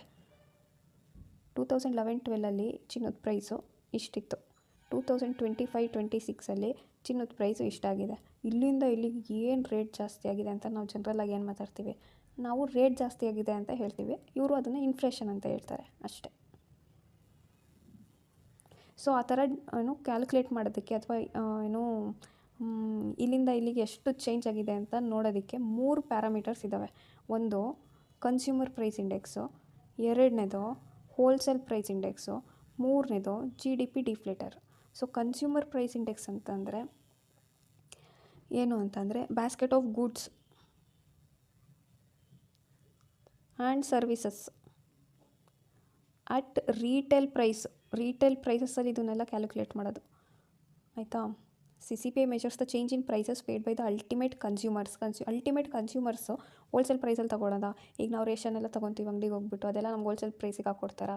ಇಲ್ಲ. ಅದೇ ಅಂಗಡಿಯವ್ರು ತೊಗೊಳ್ತಾರಲ್ಲ ಅಥವಾ ಏಜೆನ್ಸಿಯವರು ಅಂಗಡಿಯವ್ರಿಗೆ ಕೊಡ್ತಾರಲ್ಲ, ಅವರು ಎಲ್ಲ ಹೋಲ್ಸೇಲ್ ಪ್ರೈಸಲ್ಲಿ ಮಾಡ್ಕೊತಾರೆ. ಕನ್ಸ್ಯೂಮರಿಗೆ ಕೊಡೋದು retail price in the retail market. ಆಯ್ತಲ್ವ. ಇದ್ದೇ ಸಿ ಪಿ ಐ. ಇಷ್ಟು ಗೊತ್ತಿದ್ರೆ ಸಾಕು. Next since different class of consumption pattern varies, there can be difference in price increase in the basket of commodities consumed by one class of the people from the another class of group. ಹೌದು. ಈಗ ಎಲ್ಲ products ಸೇಮೇ ಇರಲ್ಲ. ಕೆಲವರು industrial ವರ್ಕರ್ಸ್ದು ಅವ್ರದ್ದೇ ಬೇರೆ ಥರ ಏನು purchases ಬೇರೆ ಥರ ಇರುತ್ತೆ. ಅಗ್ರಿಕಲ್ಚರ್ ಲೇಬರ್ಸ್ದು ಫರ್ಟಿಲೈಸರ್ ತೊಗೊಳೋದು, ಸೀಡ್ಸ್ ತೊಗೊಳೋದು, ಪ್ಲ್ಯಾಂಟ್ಸ್ ತೊಗೊಳೋದು, ಮಷಿನರೀಸ್ ತೊಗೊಳೋದು, ಅವ್ರದ್ದೇ ಖರ್ಚುಗಳು ಬೇರೆ ಥರ ಇರುತ್ತೆ. ರೂರಲ್ ಲೇಬರರ್ಸ್ದೇ ಬೇರೆ ಥರ ಇರುತ್ತೆ. ಅರ್ಬನ್ ಅವ್ರದ್ದೇ ಬೇರೆ ಥರ ಇರುತ್ತೆ. ಎರಡೂ ಮಿಕ್ಸ್ಡೇ ಬೇರೆ ಥರ ಇರುತ್ತೆ. ಸೊ ಇದನ್ನು ಈ ಥರ ಕ್ಯಾಟಗರೈಸ್ ಮಾಡ್ಕೊಬಿಟ್ಟಿದ್ದಾರೆ ಇವರು. ಪರ್ಟಿಕ್ಯುಲರಾಗಿ ಇದನ್ನು ಕಂಡುಹಿಡಿಬೇಕು ಅಂದರೆ ಈ ಥರ ಥಿಂಗ್ಸ್ನ ಮಾಡಬೇಕು ಅಂತ. So C P I industrial workers ಅಂತಂದರೆ index measures the changes in the prices of commodity basket consumed by the industrial workers. Same ಅದೇ ಥರ ಇದನ್ನು ಚೆಕ್ ಮಾಡಿ ಅಗ್ರಿಕಲ್ಚರ್ ಲೇಬರ್ಸ್ ಏನೇನು ತೊಗೊತಾರೆ ಅದು, ರೂರಲ್ ಲೇಬರ್ಸ್ ಏನೇನು ತೊಗೊತಾರೆ ಅದು. ಸೊ ಈ 3 ಸಿ ಪಿ ಐನ ಯಾರು ಕಂಡುಹಿಡಿಯೋದು ಅಂತಂದರೆ ಕ್ಯಾಲ್ಕುಲೇಟ್ ಮಾಡೋದು ಅಂದರೆ like it is labour bureau. ಯಾವ ಮಿನಿಸ್ಟ್ರಿ ಅಂಡರಲ್ಲಿ ಕೆಲಸ ಮಾಡುತ್ತೆ ಅಂದರೆ ministry of labour and employment. So ಬರೀ ಸ್ಟೇಟ್ಸ್ ಅಲ್ಲ ಅಂತ ಕೇಳ್ಬಿಡ್ತಾನೆ ಕ್ವಶನು. ಬರೀ ಸ್ಟೇಟ್ಸಿಗಲ್ಲ, ಯೂನಿಯನ್ ಟೆರಿಟರೀಸ್ಗೂ ಇವರೇ ಕ್ಯಾಲ್ಕುಲೇಟ್ ಮಾಡೋದು.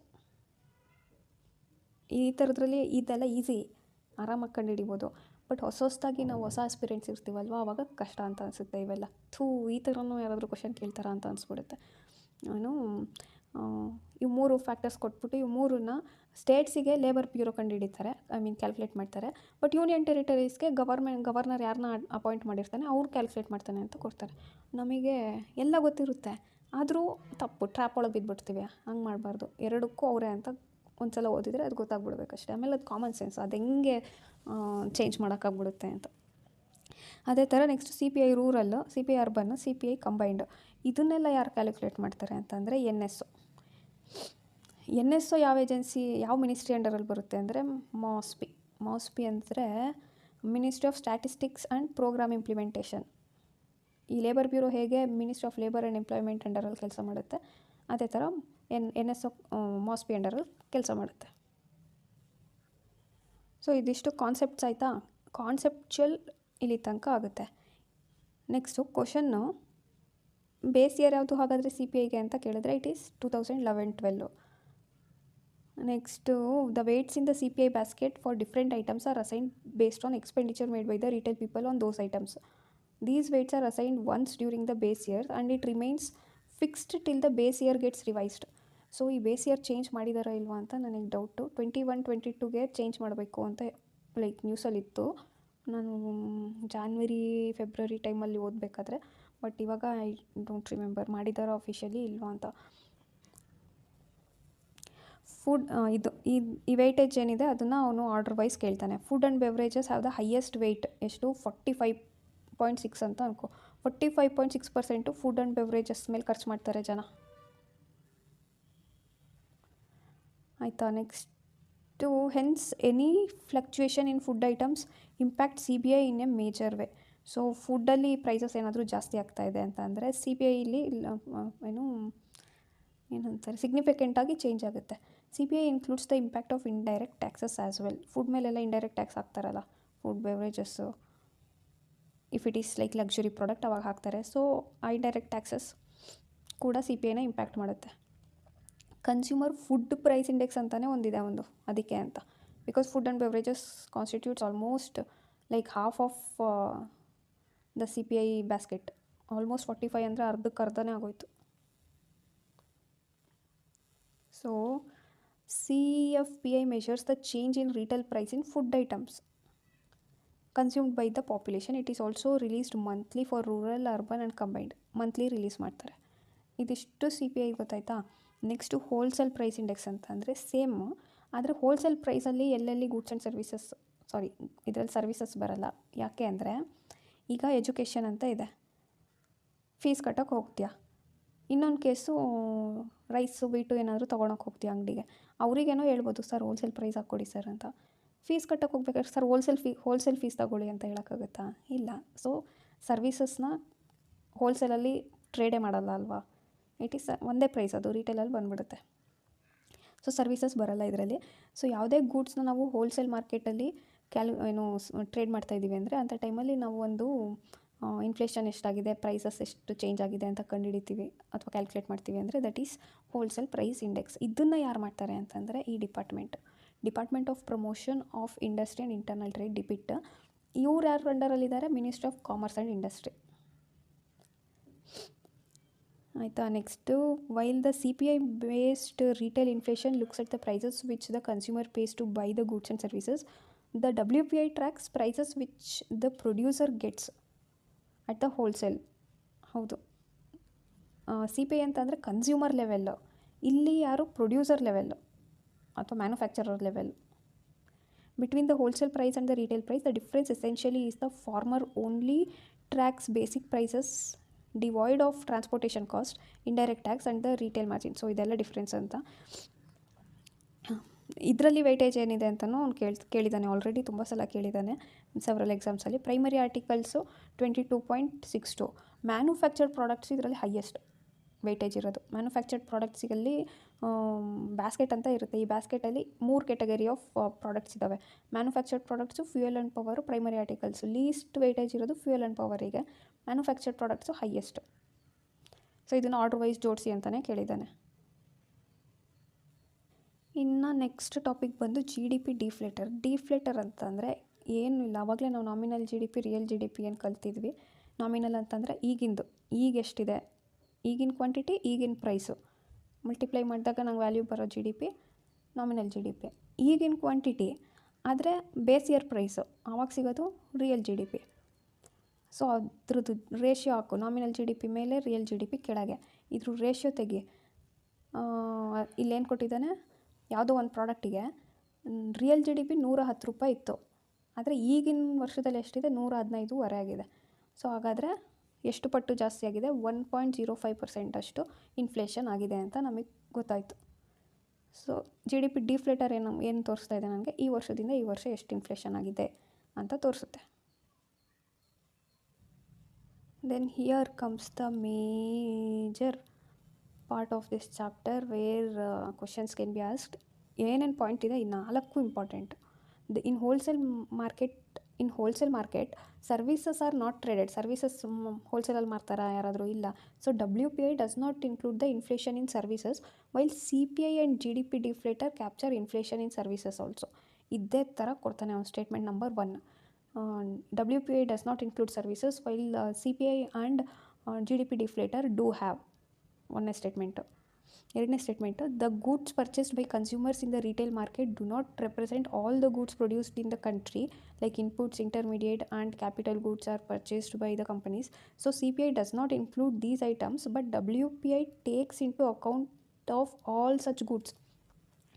ಸ್ಟೇಟ್ಮೆಂಟ್ ನಂಬರ್ 2 ಏನು ಕೊಡ್ತಾನೆ, CPIಯಲ್ಲಿ ಇಡೀ ಕಂಟ್ರಿಯಲ್ಲಿ ಏನೇನೆಲ್ಲ ಪ್ರೊಡ್ಯೂಸ್ ಆಗುತ್ತೆ ಅದೆಲ್ಲ ಇನ್ಕ್ಲೂಡ್ ಆಗಿರುತ್ತೆ ಅಂತ ಹೇಳ್ತಾನೆ. ಬಟ್ ತಪ್ಪು ಅದು. ಯಾಕೆಂದರೆ ಸಿ ಪಿ ಐಯಲ್ಲಿ ಅದನ್ನು ಕನ್ಸಿಡರ್ ಮಾಡಲ್ಲ. ಸಿ ಪಿ ಐಯಲ್ಲಿ ಏನು, ನಿಮ್ಮ ಅಂಗಡಿಯಲ್ಲಿ ಸೋಪ್ ಸಿಗ್ತಾ ಇದೆಯಾ, ಸೋಪ್ ಅಷ್ಟೇ ಕ್ಯಾಲ್ಕುಲೇಟ್ ಆಗುತ್ತೆ. ಆ ಸೋಪಿಗೆ ಯೂಸ್ ಆಗಿರೋ ರಾ ಮೆಟೀರಿಯಲ್ಸ್ ಏನೇನಿತ್ತು ಅವೆಲ್ಲ ಕ್ಯಾಲ್ಕುಲೇಟ್ ಆಗೋಲ್ಲ. ಬಟ್ WPIಯಲ್ಲಿ ಹೋಲ್ಸೇಲು, ಸೊ ಅದು ಅದರೊಳಗೆಲ್ಲ ಇನ್ಕ್ಲೂಡ್ ಆಗಿರುತ್ತೆ. ಸೊ WPI ಎಲ್ಲನೂ ಕನ್ಸಿಡರ್ ಮಾಡುತ್ತೆ ಎಕ್ಸೆಪ್ಟ್ ಸರ್ವಿಸಸ್ ಅಂತಂದರೆ that is true. But CPI ಇದನ್ನೆಲ್ಲ ಕನ್ಸಿಡರ್ ಮಾಡುತ್ತೆ ಅಂತಂದರೆ it is not true. Next CPI and WPI include prices of goods produced domestically and imported both. So import ಮಾಡಿರೋ ಪ್ರಾಡಕ್ಟ್ಸಲ್ಲೂ ನಾವು ಇನ್ಫ್ಲೇಷನ್ ಚೆಕ್ ಮಾಡ್ತೀವಿ, ಅದರಲ್ಲಿ CPI ಮತ್ತು WPIಯಲ್ಲಿ. ಆದರೆ GDP ಡಿಫ್ಲೇಟರ್ ಅಂತ ಏನು ಓದಿದ್ವಿ, ಆ GDP ಡಿಫ್ಲೇಟರ್ ಯೂಸ್ ಮಾಡಿಕೊಂಡು ನಾವು ಇಂಪೋರ್ಟೆಡ್ ಗೂಡ್ಸ್ದು ಇದನ್ನು ಚೆಕ್ ಮಾಡಲ್ಲ, ಏನು ಇನ್ಫ್ಲೇಷನ್ ಎಷ್ಟಾಗಿದೆ ಅಂತ. ಏನಕ್ಕೆ ಅಂದರೆ ಇಂಪೋರ್ಟ್ ಮಾಡಿದ್ದೀವಿ, ಅದು ಬೇರೆ ಕಂಟ್ರಿದು. ಆದರೆ ಇಲ್ಲಿ ಬೇಸ್ ಇಯರಲ್ಲಿ ಅವ್ರದ್ದು ಎಷ್ಟಿತ್ತು ಅಂತ ನಮಗೆ ಗೊತ್ತಿರಲ್ಲ. ಸೊ GDP ಡಿಫ್ಲೇಟರ್ ಯೂಸ್ ಮಾಡಲ್ಲ ನಾವು ಯಾವಾಗ ಇಂಪೋರ್ಟೆಡ್ ಗೂಡ್ಸಲ್ಲಿ ನಾವು ಇನ್ಫ್ಲೇಷನ್ ಚೆಕ್ ಮಾಡಬೇಕಾದ್ರೆ. CPI WPI ಯೂಸ್ ಮಾಡ್ತಾರೆ. The weights are constant in CPI and WPI index till the base year gets revised, but they differ according to the production level of each goods and services in GDP deflator. GDP deflator ಇಲ್ಲಿ ಏನು weights ಅಂತ ಇತ್ತಲ್ವ, food and beverages, ಆಮೇಲೆ primary article, manufactured goods, fuel and power, ಇದ್ರದ್ದೆಲ್ಲ ಏನು weights ಸೇಮೇ ಇರುತ್ತೆ. ಎಲ್ಲಿವರೆಗೂ ಅಂತ ಅಂದರೆ ಇನ್ನೊಂದು ಸಲ ಬೇಸ್ ಇಯರ್ ಬರೋ ತನಕನೂ ಈಗ ಎಷ್ಟಿರುತ್ತೆ ಅಷ್ಟೇ ಇರುತ್ತೆ. ಬಟ್ GDP ಡಿಫ್ಲೇಟರಲ್ಲಿ ಹಾಗಲ್ಲ, ಎಲ್ಲ ಪ್ರಾಡಕ್ಟ್ಸಿಗೂ ಬೇರೆ ಬೇರೆ ಚೇಂಜ್ ಆಗ್ತಾನೆ ಹೋಗುತ್ತೆ ಪ್ರತಿ ವರ್ಷವೂ. ಸೊ ಇವಿಷ್ಟು 4 ಡೈರೆಕ್ಟಾಗಿ ಒಂದೊಂದು ಸ್ಟೇಟ್ಮೆಂಟ್ ಕೊಡ್ಬೋದು, ಟ್ರ್ಯಾಪ್ ಮಾಡ್ಬೋದು. ಕರೆಕ್ಟಾಗಿ ಕ್ಲಿಯರಾಗಿ ಗೊತ್ತಿದ್ದರೆ ಮುಗೀತು.